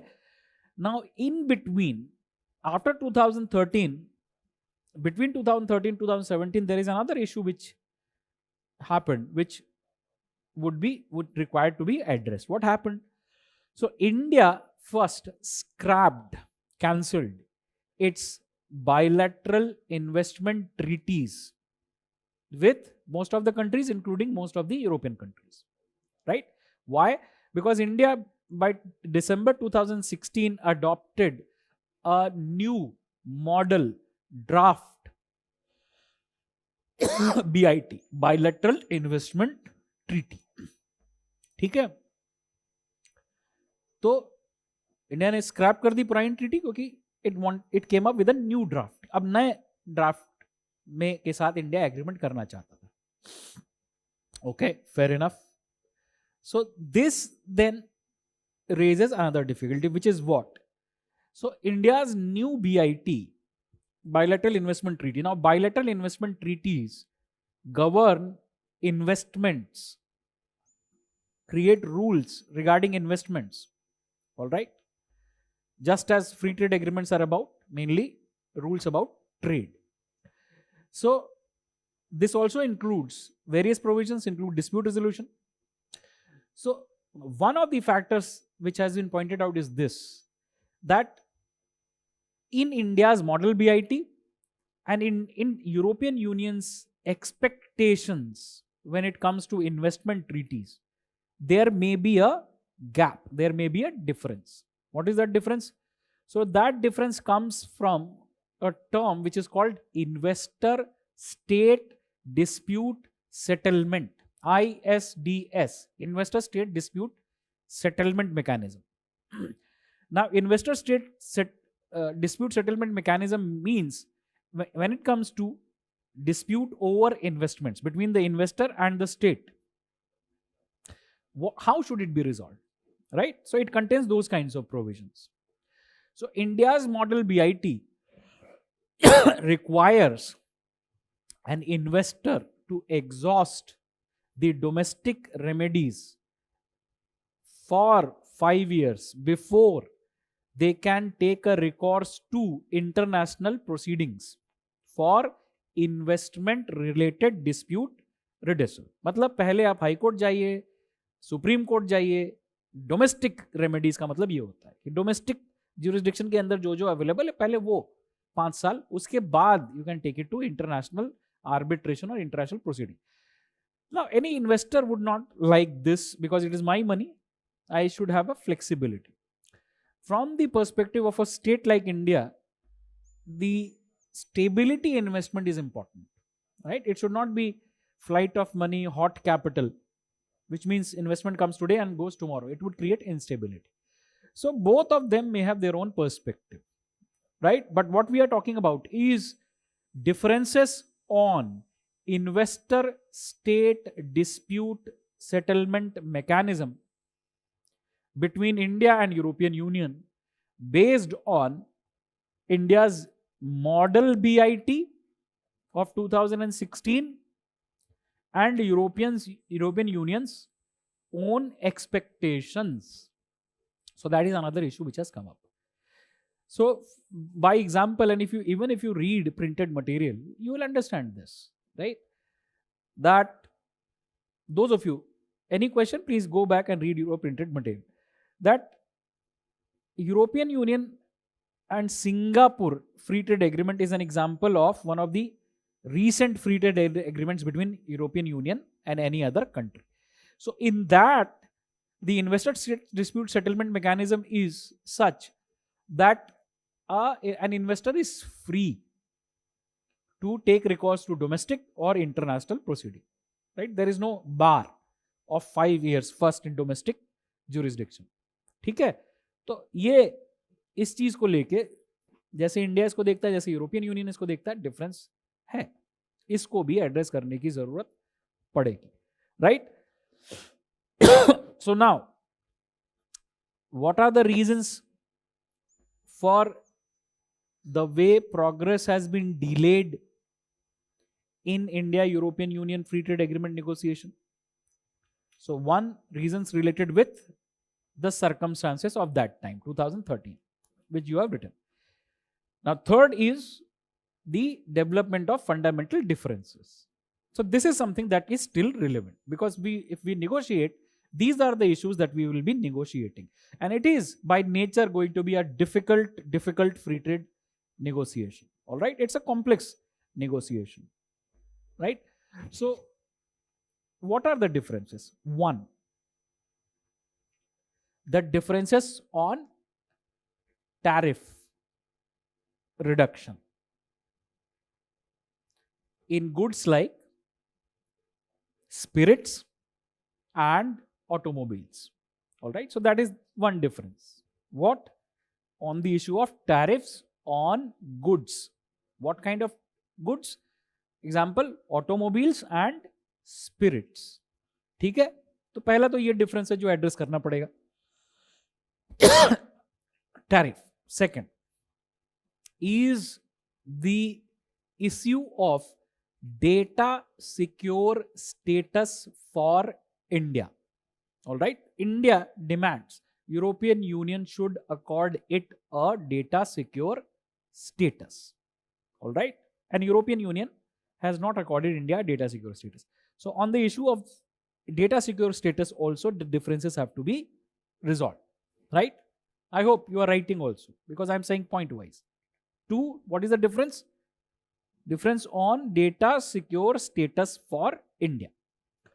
3, the third is about issues of migration and mobility.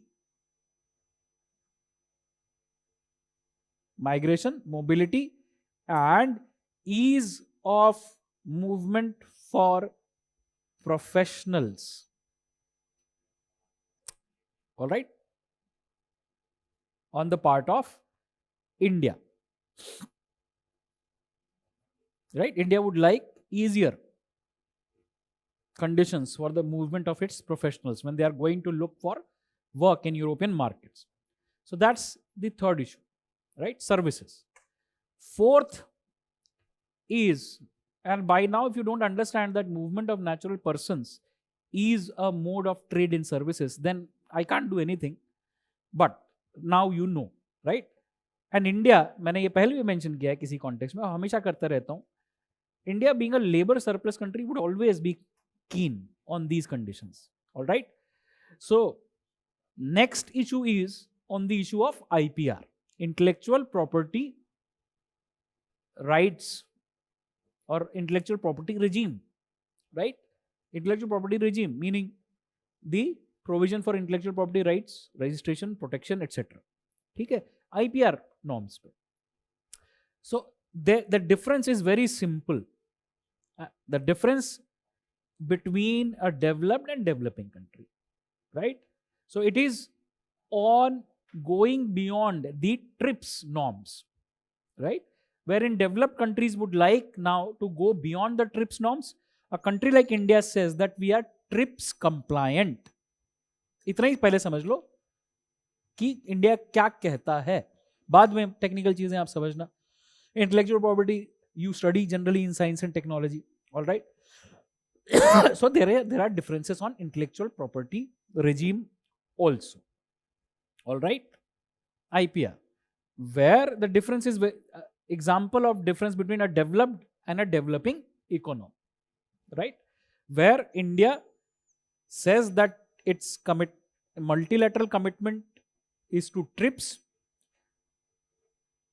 Economies like European Union would like to go beyond the TRIPS flexibility. So this is what is called TRIPS plus, right? When developed countries demand going beyond TRIPS, right? So now this is fundamentally can be seen in various ways. There has to be a give and take. For example, TRIPS plus may mean extending the IP protection in terms of number of years. All right. So TRIPS would provide for, let's say, patent protection for a particular good for a particular company, but it would be for particular number of years. All right. After that, when the patent protection expires, the formula becomes available to others also. Now, this is important in the case of generic pharmaceutical manufacturing. All right. And most of the, for example, you will see Novartis case, various cases. You will see these cases, and you will better understand India's position, right? So most of the large pharmaceutical manufacturer, not generic, but brand pharmaceutical manufacturer, Sanofi, Novartis, etc., are European or American. All right. So they want TRIPS plus, meaning greater, let's say example है ये, greater number of years for patent protection. India does not want that. ये समझ में आ गया आपको तो अच्छी बात है. इसमें डिफरेंस क्या है? यही कि दोनों का पर्सपेक्टिव, एक डेवलपिंग का, एक डेवलप्ड का है. दूसरा ऑफ कोर्स जो हमको समझना पड़ेगा, if we have to get a data secure status, it is also linked with IPR as well as data protection regime in India. All right. Now, European Union pays premium, puts premium on rights. So it was the first region or countries of European Union were the first to come up with data protection norms. है ना? जब पहले आप Google use करना सीख रहे थे, अभी भी बहुत सारे लोगों को लगता है कि ये तो बहुत फ्री की जानकारी है, अब तो हम विद्वान बन गए दुनिया में. गूगल ने सत्यानाश कर दिया सबका, क्योंकि सबको लगता है कि अब हम इंटेलिजेंट हैं. ऑलराइट. तो असेसमेंट में मुश्किल होती है, क्योंकि आपको लगता है कोई भी जानकारी होगी हम ढूंढ लेंगे. जैसे ही नेटवर्क चला जाता है बेचैनी होती है कि नहीं होती है कोई भी चीज़ ढूंढने में. सो दिस रिलायंस, बिकॉज अपने दिमाग का इस्तेमाल करना छोड़ दिया. डायरेक्शन पूछना हो तो पहले आदमी पूछता था, अभी फ़ोन की ज़रूरत है, पूछने की कला भी भूल गया. ये तो ह्यूमन है. अब लोग कह रहे हैं चैट जीपीटी आ रहा है, पढ़ा आपने इसके बारे में? 3-4 महीने से मैं सुन रहा था, बहुत सारे दोस्त बोलते रहते थे कि ऐसा हो रहा है, तुम भी यूज़ करो. बट कुछ चीज़ें हैं जो मशीन नहीं कर सकती आपके लिए. सोचना, फ्लेक्सिबली एडजस्ट करना, है ना, भावनाओं को व्यक्त करना. मशीन आपके बारे में सोच नहीं रही होगी कि तुम सीखोगे नहीं. एक टीचर तो सोचेगा भी ना कि अगर मैंने इसको जवाब दे दिया तो ये ढूंढेगा नहीं, और ढूंढेगा नहीं तो इसको कभी याद नहीं रहेगा. फ्री की मिली हुई चीज़ याद नहीं रहती कभी, है ना. एआई नहीं सोचेगा, एआई आपको दे देगा, आपके होमवर्क करता जाएगा, आप होमवर्क करके ग्रेड ले आओगे. पर जब भी सोचने की बात आएगी तो मुश्किल होगी, राइट. सो ये तो डेटा के इस्तेमाल, टेक्नोलॉजी के इस्तेमाल को लेके जो हो रहा है आपको पता है. पर जब ये होता है तो सोशल कॉन्सिक्वेंसेस होते हैं, जो कि हम देख रहे हैं. माँ बाप शिकायत करते हैं बच्चे पढ़ते नहीं है, कॉन्सेंट्रेशन नहीं हो रहा. सोशल. अब इसके पॉलिटिकल और इंस्टीट्यूशनल कॉन्सिक्वेंसेस में जब ऐसा कुछ हो रहा है तो आप रेगुलेट करने के बारे में सोचोगे उसको, है ना. जैसे live in relationship, Shraddha Walkar case happened. Now people are talking about all aspects of it, है ना. कुछ लोगों को अभी रिलीजन से ही मतलब है, एक सोशल एस्पेक्ट वो हो गया. कुछ लोगों को ये सोचने की जरूरत है कि जब जैसे भारत का समाज आगे की तरफ बढ़ रहा है, कुछ नई डेवलपमेंट दिख रही है, तो उसके और क्या परिणाम होंगे और कैसे उससे निपट सकते हैं. तो ये क्वेश्चन आता है, रेगुलेशन का question. All right. So European union was the first to come up with what is called general data protection rules. All right. GDPR. Google को फाइन किया उन्होंने, एप्पल को फाइन किया, राइट टू फॉरगेट जैसी चीजें discuss की वहां पे. और हम अभी ये डिफाइन करने में ही हैं कि डेटा क्या है, डेटा राइट्स क्या है, डेटा रेगुलेशन कैसे होगा, प्रिवेसी जैसे राइट्स, सिक्योरिटी, सोवरेनिटी, ये जो एस्पेक्ट्स है कैसे बैलेंस होंगे. तो हम वो एक फ्रेमवर्क, पॉलिसी फ्रेमवर्क डेवलप कर रहे हैं, है ना. ये समझने की जरूरत है आपको. ये मैं इसलिए बोल रहा हूँ आपसे कि कई बार ये होता है कि स्टूडेंट का डर बस इतना है कि किसी पार्टी के फेवर में तो नहीं हो जाएगा, किसी पार्टी के अगेंस्ट तो नहीं हो जाएगा. तो आपने पॉलिसी समझना ही छोड़ दिया ना. आप केवल पार्टी पॉलिटिक्स समझने में रह गए, क्योंकि आपका मीडिया आपको यही दिखा रहा है. Policy is beyond that. Discussion होता है, डिबेट होता है, कमियां दिखती हैं, है ना. और कोई भी पॉलिसी, कोई भी पार्टी, कोई भी सरकार लेके आए, it's a reflection of what is happening in that particular phase. So इसलिए हमको ये समझना पड़ेगा, जैसे जामतारा जैसे सीरियल्स आते हैं, वाई जामतारा जैसा जो नेटफ्लिक्स की सीरीज है वो क्यों आई? क्योंकि ऐसा कुछ हो रहा था. आपने भी पहले अनुभव किया होगा, आपको कॉल आता है, आपका डेबिट कार्ड एक्सपायर होने वाला है, नंबर बता दो. Elderly people are more vulnerable, इसको कहते हैं डिजिटल डिवाइड, एक तरह का डिजिटल डिवाइड. तो इस बारे में सोचना थोड़ा सा यूरोपियन लोगों ने पहले शुरू किया है ना. और हमारे यहाँ बहुत सारे ऐसे केस आते हैं, call centre fraud, identity theft, credit card fraud. बहुत सारे लोग कॉल सेंटर बना के दुनिया भर में लोगों को बेवकूफ बना रहे हैं, कनाडा में, यूएस में, है ना. तो ये भी एक हो गया कि आपका आईपीआर प्रोटेक्शन कैसा है इससे जुड़ा हुआ, प्लस डेटा प्रोटेक्शन कैसा है आपका इससे जुड़ा हुआ. सो आईपीआर पे डिफरेंसेस है, ये सब सर्विसेज के एस्पेक्ट हैं. इसको अलग अलग तरीके से देखा जा सकता है. एक इंडिया की पोजीशन जहां से वो कॉम्प्रोमाइज नहीं करेगा. For example, TRIPS to TRIPS plus is something that India is not going to do. You clearly know this. Why do you know this? Because this is what we state from government to minister, that India is TRIPS compliant and we are not going to go beyond that. But when it comes to data regulation, protection of personal data, इस तरह की चीज़ों को करने के लिए हमको आगे बढ़ना पड़ेगा. Something that we can learn from the European Union. So this is another difference that we have.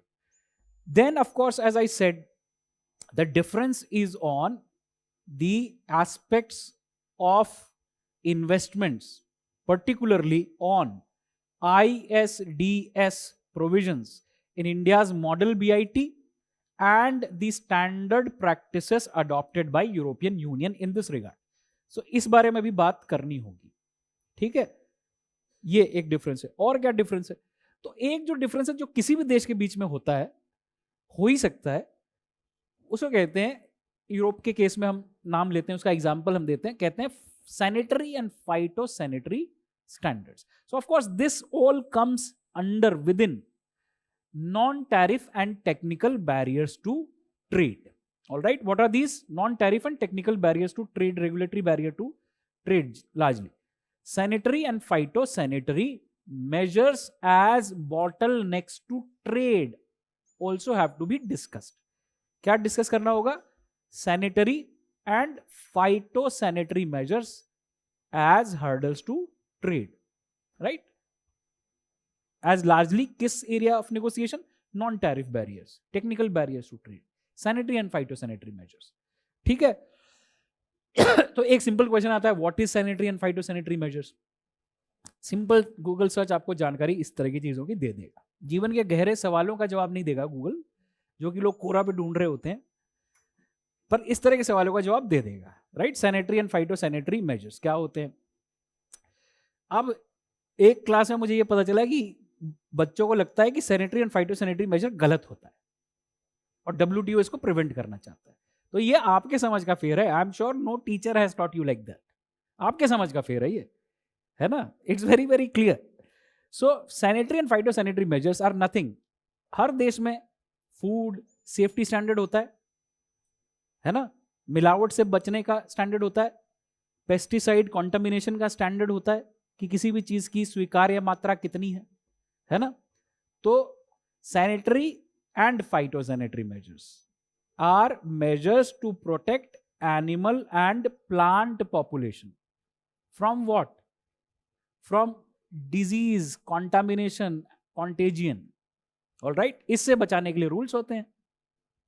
तो ये रूल्स तो गलत नहीं होते, हर देश के होने ही चाहिए. पर जब कोई चीज बाहर से अंदर आ रही है तब भी ये रूल उस पर लागू होते हैं, वो भी उसी स्टैंडर्ड का होना चाहिए. और ये अच्छी बात है कि ये स्टैंडर्ड होने चाहिए. But it can also be used to prevent market access. आपके एक्सपोर्ट को रोकने के लिए भी इस्तेमाल हो सकता है. अब ये डिटरमिन करना पड़ेगा. कैसे डिटरमिन होगा?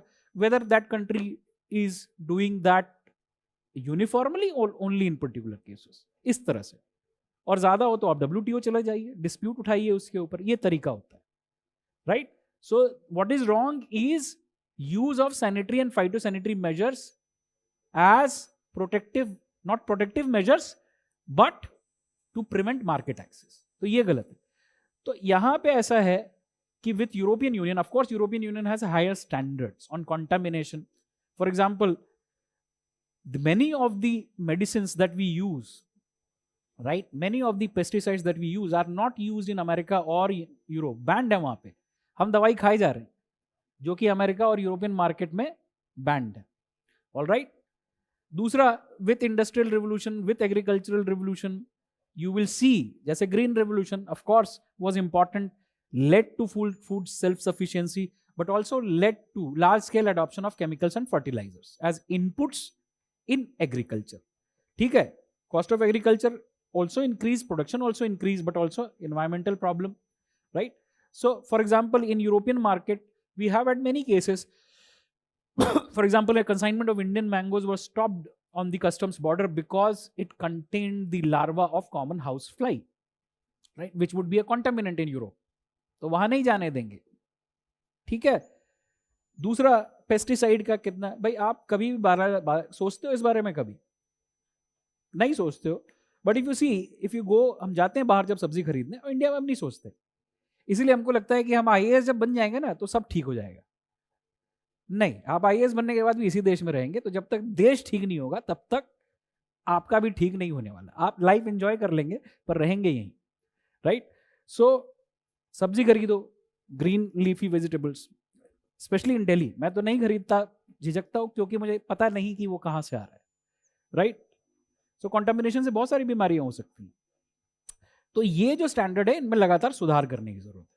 चाहे हम ऑर्गेनिक एग्रीकल्चर की तरफ जाएं, उसकी बात कर रहे हैं, या कुछ चीज़ों को फेज आउट करना, उनको फेज आउट करें, ये सारी चीज़ों को हमको करना होगा।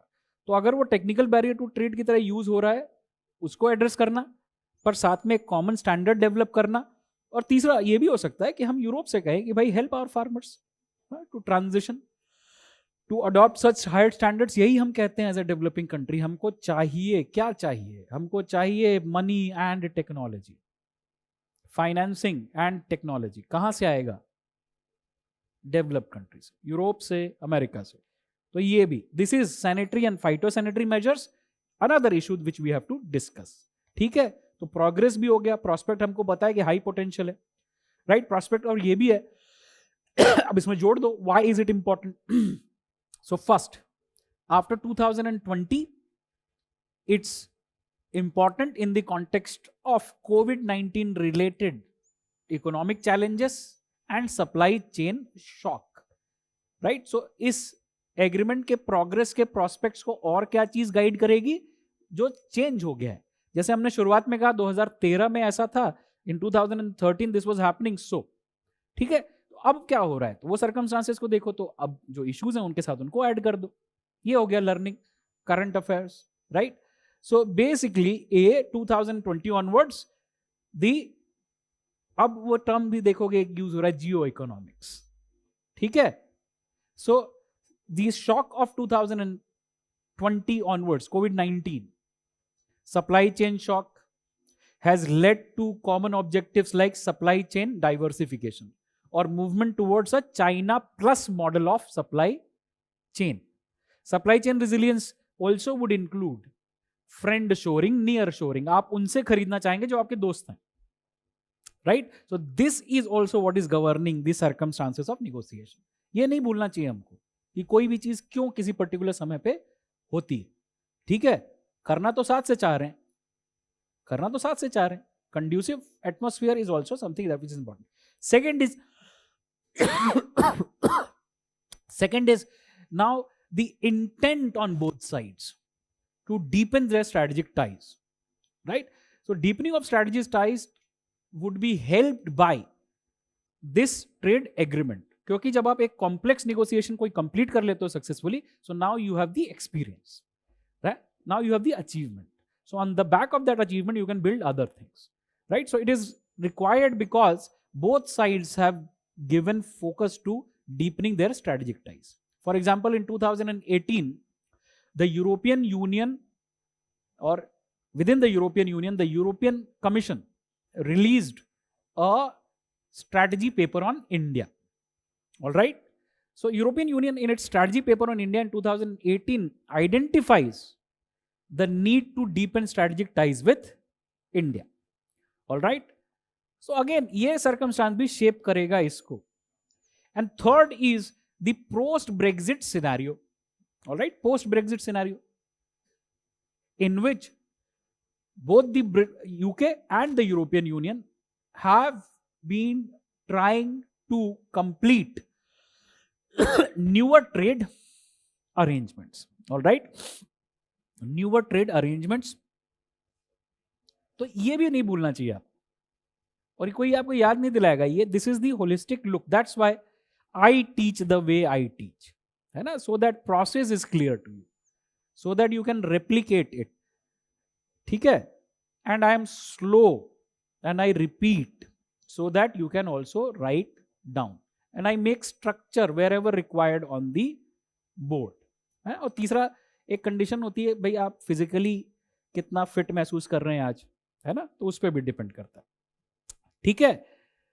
तो ये चीज भी कंसोलिडेट करेगी इस रिलेशन को. I hope you will be able to write an answer. You have the phrases, you have the numbers. क्यों होना चाहिए? अगर कोई मुश्किल है इसको समझने में तो आप सवाल पूछ सकते हैं. अगर कोई मुश्किल है अभी भी तो इसको समझने में, अभी जो हमने बातें की हैं, है ना?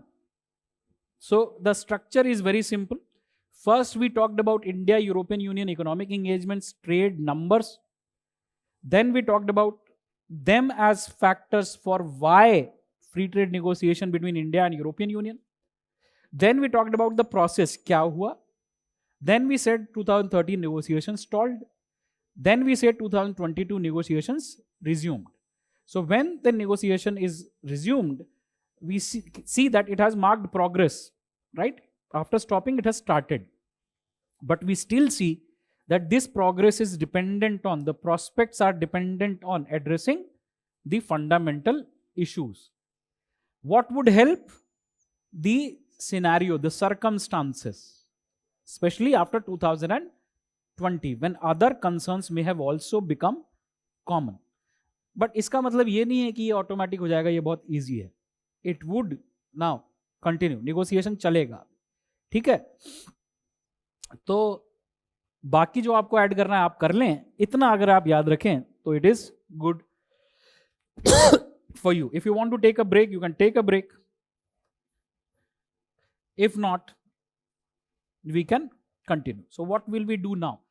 वी विल नाउ, इकोनॉमी हमने देख लिया, we will now look at what, why this relationship is strategic, और where is this relationship going in the future. So for that we will be doing a dictation. If you want to do it now, you can do it now. If you want to take a break, you can take a break. लेना है break, ले लो break. चलो, you will see some questions from the examination as asked by the UPSC.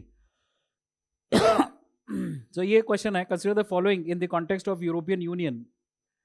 This is not asked by UPSC. This is a question that you can generally see. ये statement है European union के बारे में. Let's see whether you can answer this or not. The euro is official currency of 19 out of 27 European Union member countries only. These countries together constitute the eurozone, also officially called the euro area. Denmark has exercised an opt-out option in this context. In order to join the euro area, EU member states are required to fulfill convergence criteria, which were agreed at Maastricht in 1992. Which of the given statement are not correct? So I will not engage much time here. I will tell you that all of them are correct. All these statements are correct. So when you are practicing, this is also you learn. All right, all of them are correct. Right, 19 European countries use euro. That is called eurozone or euro area. Some countries like Denmark opted out of it. So Denmark doesn't use euro. UK also at that point in time did not use euro. So there are many countries. So this is correct.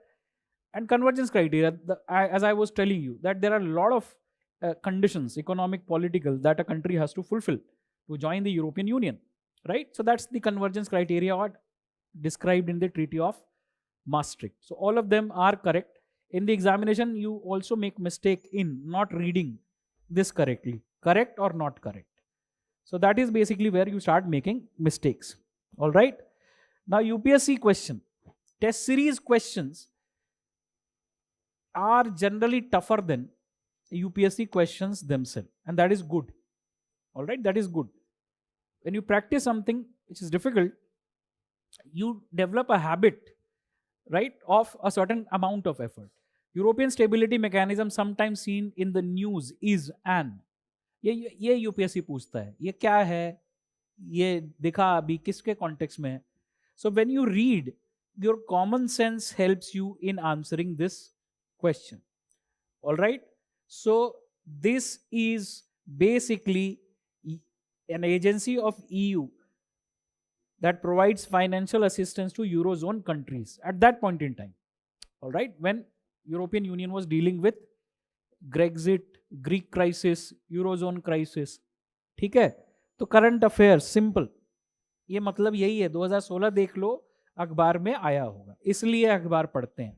ठीक है, चलो अब आगे चलते हैं। अब European union के बारे में हमें बात करनी है। ठीक है, तो क्या बात करनी है? Now we are talking about the India European Union relations, first of all in its complete aspect, and second of course to understand or develop an understanding why it is a strategic partnership. Please write the 15th summit, the 15th summit between India and European Union in 2020 endorsed the India EU strategic partnership roadmap for 2025.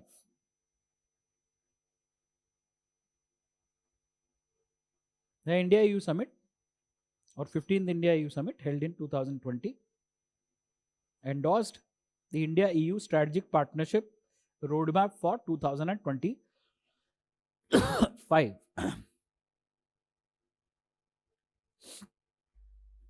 Along with this, agreements on cooperation in civil nuclear technology, for cooperation in civil nuclear technology, as well as the extension of science and technology cooperation agreement, as well as extension of science and technology cooperation agreement.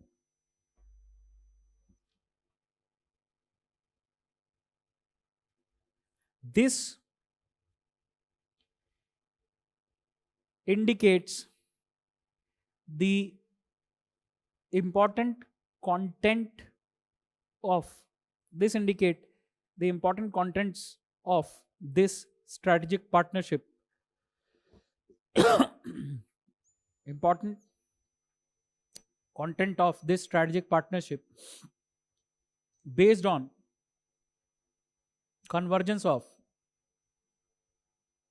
values and interests, based on convergence of values and interests, based on convergence of values and interests. In the contemporary scenario also, with increasing great power rivalry and polarization, increasing great power rivalry and polarization,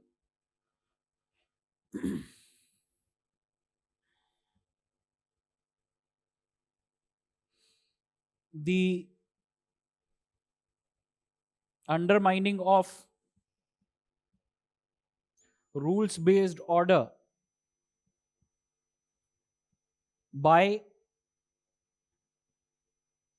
the assertion of China, by the assertion of China, or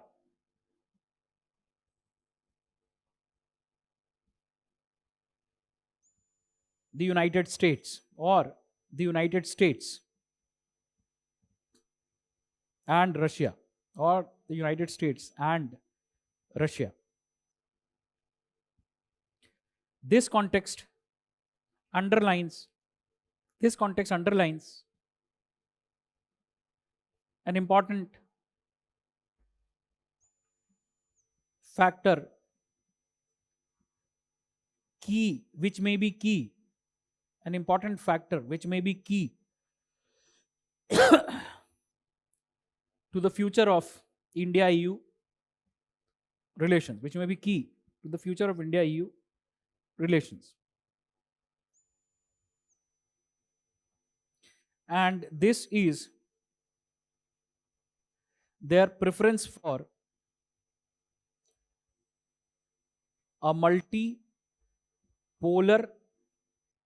global,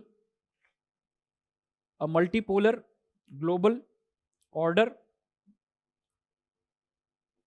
which is rules based, which is rules based and multi and based on multilateral and based on multilateral cooperation.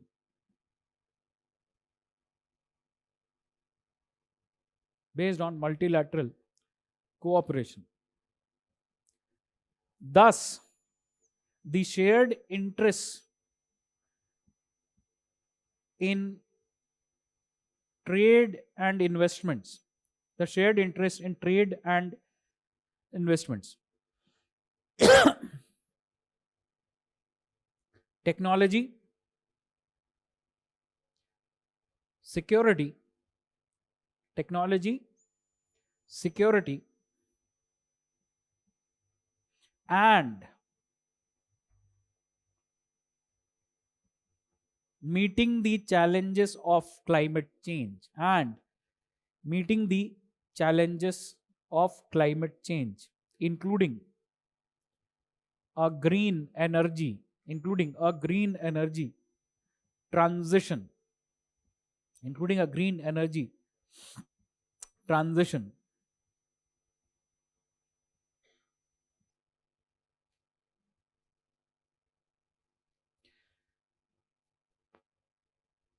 Concerns along with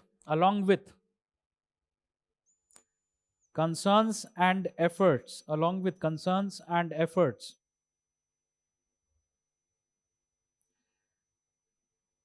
for supply chain resilience, for supply chain resilience,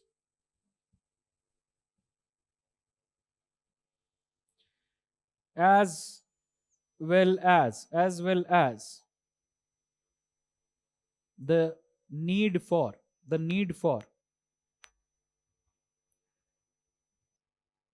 transparent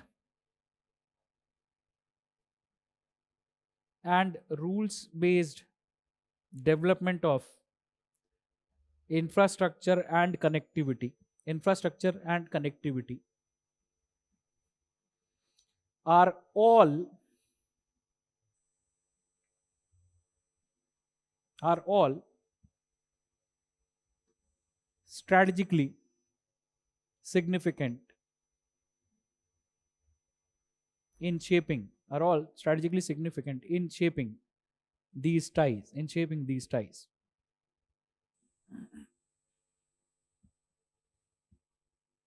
Going forward, both sides would also need to address and manage their differences. Both sides need to address and manage their differences on the following issues.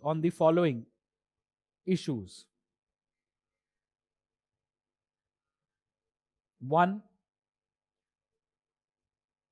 different aspects of the ongoing Russia Ukraine conflict, different aspects of the ongoing Russia Ukraine conflict and its global and regional impact, impact, including energy and food security, security, including energy and food security. Two,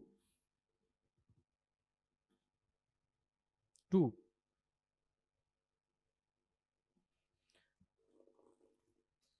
normative normative differences on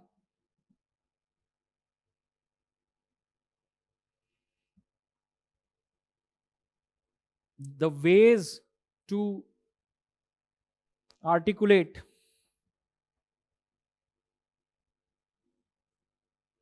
issues of human rights and democracy,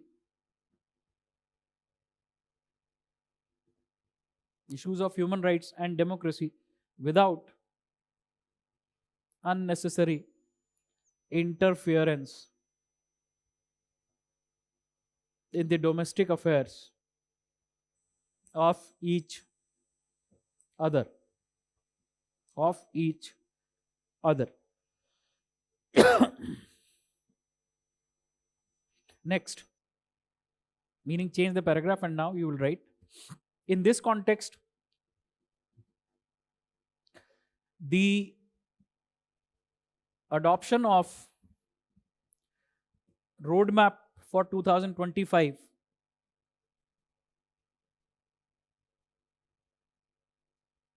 and signing of the recent agreements, signing of the recent agreements suggests the way forward paved by the way forward paved by dialogue, diplomacy, and democracy. Dialogue, diplomacy, and democracy.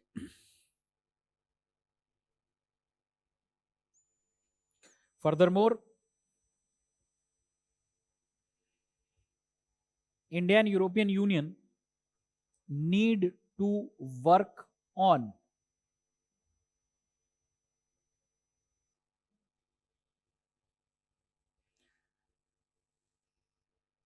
their announced comprehensive connectivity partnership,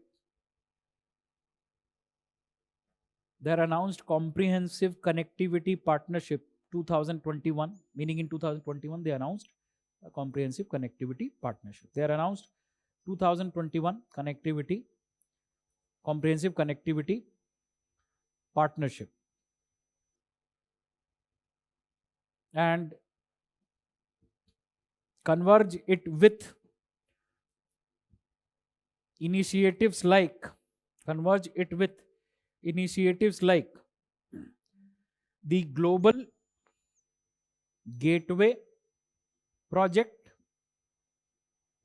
I'll remind you, I'd mentioned this when we were discussing BRI in its larger global context. All right, so Global Gateway Project is European Union's project, and G7's PGII. G7's PGII.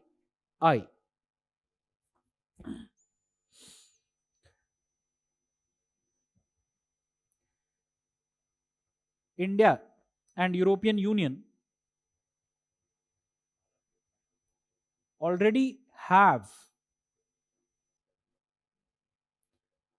dialogue in the areas of energy, environment, and water. Dialogues in the areas of energy, environment, and water. They also adopted a joint declaration on resource efficiency. They also adopted a joint declaration on resource efficiency and circular economy in 2020. They also adopted a joint declaration on resource efficiency and circular economy in 2020. These initiatives are important part of a commitment to the implementation of Paris Agreement,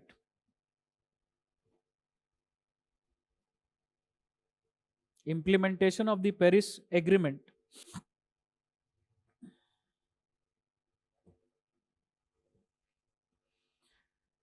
and focusing on climate change climate change, mitigation, adaptation, and resilience. Climate change, mitigation, adaptation, and resilience.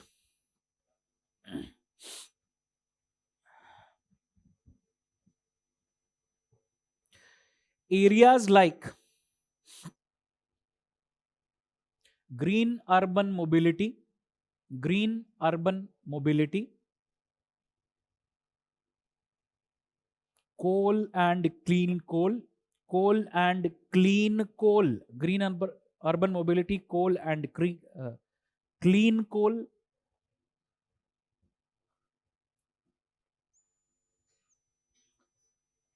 as well as other efficient sources of energy hydrogen cells,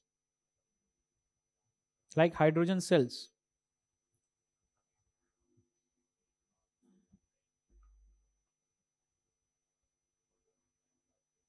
are important for India's interest, are important for India's interest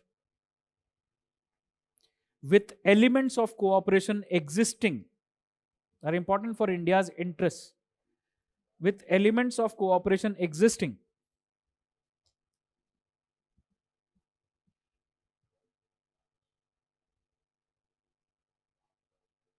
and a more pressing need for further concrete action, especially ensuring financing and technology from the EU, financing and technology from the EU.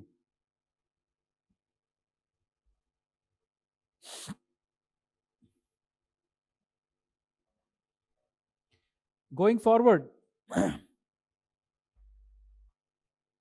as the roadmap 2025, as the roadmap 2025, as well as EU's strategy paper on India, as well as EU's strategy paper on India released in 2018 point out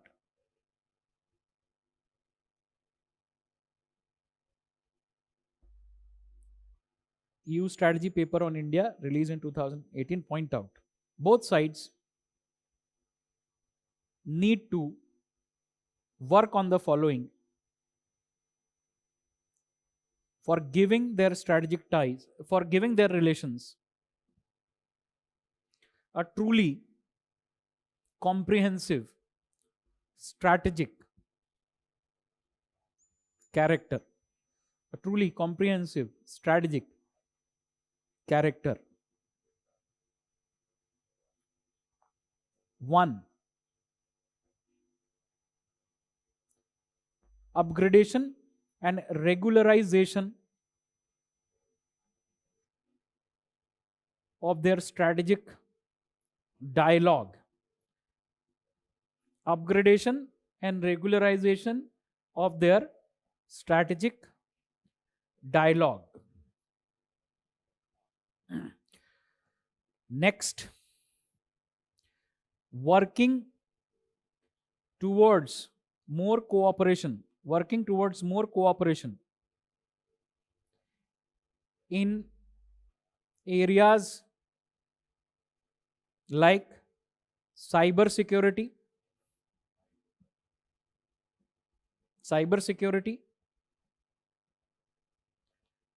maritime security, cyber security, maritime security, as, as well as hybrid threats, as well as hybrid threats, as well as hybrid threats. Next, enhancing institutional cooperation between the law enforcement agencies, enhancing institutional cooperation between the law enforcement agencies of both sides that is between the Europol and CBI, this would be helpful in addressing India's efforts. This would be helpful in addressing India's efforts in nabbing the economic offender,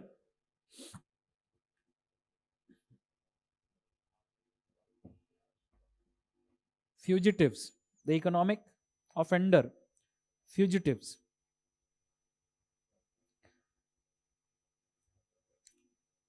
Next, exploring the prospects of and entering into cooperation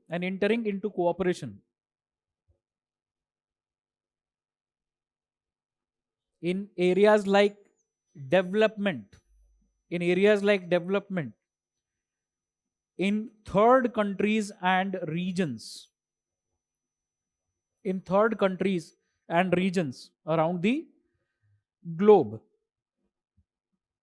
third countries and regions around the globes,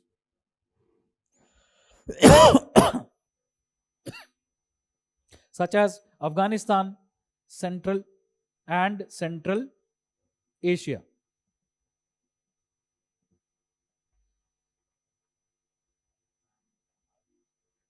Next, the EU strategy paper of 2018 suggests enhancing maritime security cooperation, suggests enhancing maritime security cooperation in the Indian Ocean region in partnership with littoral states, in the Indian Ocean region in partnership with littoral states of southern Africa.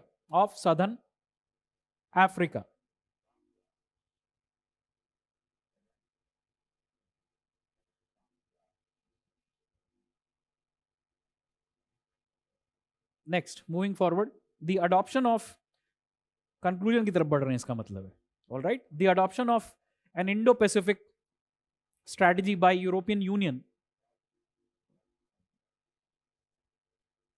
accords significance to India as a partner in the region, accords significance to India as a partner in the region, as a partner in the region. More practical cooperation in areas like counter piracy, more practical cooperation in areas like counter piracy, and ensuring safety of shipping lanes would further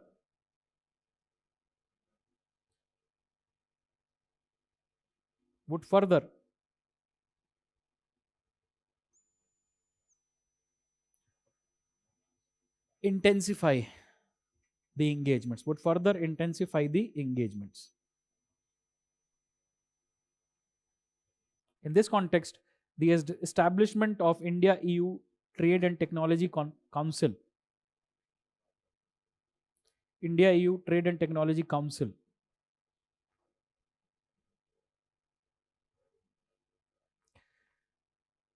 in 2022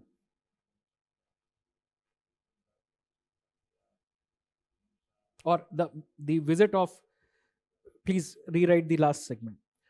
In this context, the visit of Ursula, Ursula, Ursula, Ursula von der, Vonder, von der Leyen, Leyen. In this context, the visit of Ursula von der Leyen and India EU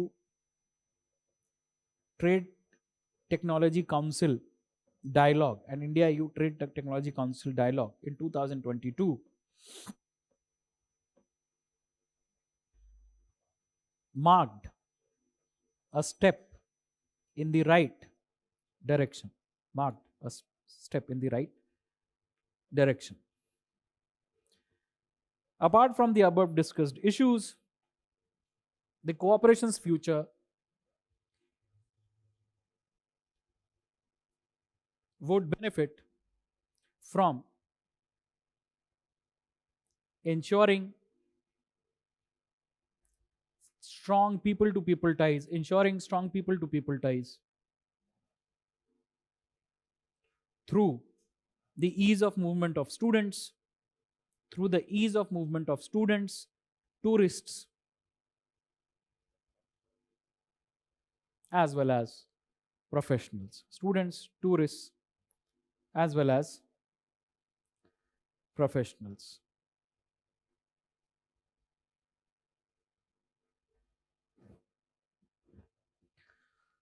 I will stop here. Can't speak more than this. All right, that's why I'm stopping. And with this, we have discussed Europe. I would either give you a small handout on UK and France for the completion of Europe, and then next thing that we will be doing is US. All right. So that is what we will be doing in the next time when we meet. And I've already answered this question many a times. How many classes? How many lectures? So let's not waste time on that. Right? You know, and if you don't know, then go back and replay the lectures. ठीक है, जिनको भी ये concern हो, पर ये concern आपका नहीं होना चाहिए इस समय. ठीक है भाई, ठीक है, सुन लिया मैंने. उस दिन तुम्हारा क्वेश्चन भी देख लिया था मैंने यहाँ पे. पर अगर यही कंसर्न है तुम्हारा, तो मैं बार बार यही कह रहा हूँ ना कि वेस्ट ऑफ टाइम था वो तुम्हारे लिए. क्वेश्चन कोई और भी पूछ सकते थे, है ना, क्योंकि ये बताया जा चुका है. चलिए, thank you. This would be all आज के लिए मेरी तरफ से इतना ही. इससे आगे मैं आपकी सेवा नहीं कर सकता. So hope fully with your permission we can bring the class to an end. ठीक है, ठीक है. Any dissatisfaction? यूरोपियन यूनियन समझ में आया? जितना समझ में आया आप पढ़ें. कोई सवाल हो तो आप पूछ लें, मैं छोटे सवालों का जवाब दे दूंगा. और I don't want to speak more than this, क्योंकि ज़रा गला खराब है मेरा, खांसी आप देख सकते हैं. छोटे सवाल हो, बहुत छोटे से जिनका आंसर किया जा सकता है, वो आप पूछ सकते हैं. ठीक है. हाइब्रिड थ्रेट का क्या मतलब होगा? आजकल का सिक्योरिटी थ्रेट है वो किसी एक तरफ से नहीं आ रहा है ना. बायोलॉजिकल, केमिकल भी है, एयर, काइनेटिक भी है, देशों से भी है, नॉन स्टेट एक्टर से भी है, टेररिस्ट से भी है, ये साइबर भी है, फिजिकल भी है. तो ये अलग अलग जो थ्रेट्स का नेचर है ना, सिक्योरिटी थ्रेट्स जो देशों के, ये है हाइब्रिड थ्रेट. ठीक है. और कुछ? भाई, ट्रीटी ऑफ नीस के बारे में मुझे पता नहीं. तुम क्यों पूछ रहे हो ये भी मुझे पता नहीं, क्योंकि मैंने क्लास में मेंशन नहीं किया. अरे भाई, यूरोपियन यूनियन की जो हिस्ट्री आप वर्ल्ड हिस्ट्री में पढ़िएगा. मास्ट्रिक्ट ट्रीटी याद है ना आपको, है ना. तो अब कह रहे हो कि पहले कभी शिकायत होती कि डेटा, अभी मैं कम डेट बताई तो उसमें एक और डेट ऐड कर रहे हो, ट्रीटी ऑफ नीस. मास्ट्रिक्ट ट्रीटी बड़ा प्रोसेस है कि नहीं? जो बड़े प्रोसेस है उनको हम नोट कर लेते हैं. बाकी तुम्हारी मर्जी है, तुम तैयारी जैसे करना चाहो करो.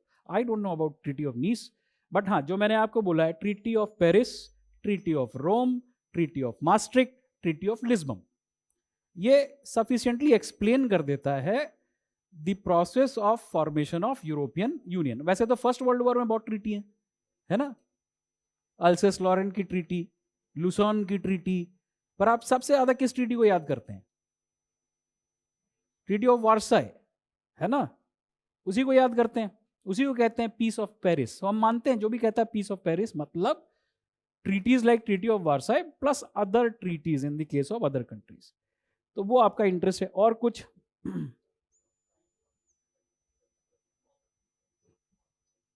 कौन सा? कुछ लिखा भी तो होगा.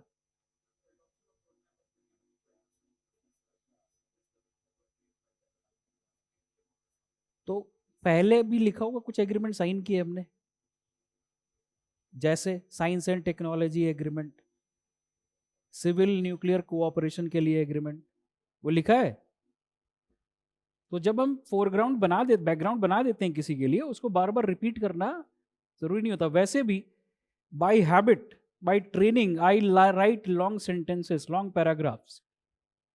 अगर आप कॉपी करना चाहेंगे लैंग्वेज तो आपके काम कभी नहीं आएगी।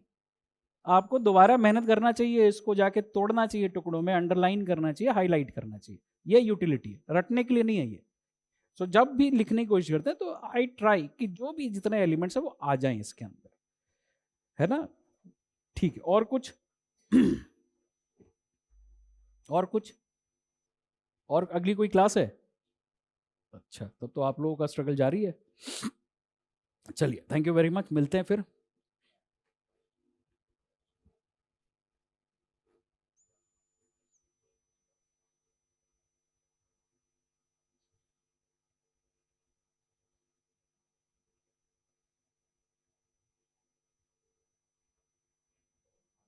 बैठ के, जब बैठे हैं तो try to read newspaper, या फिर जो क्वेश्चन था उसका आंसर लिख लो, जो मैंने डिस्कस किया था, एम्फेसाइज करके सारे फैक्ट्स बता दिए थे।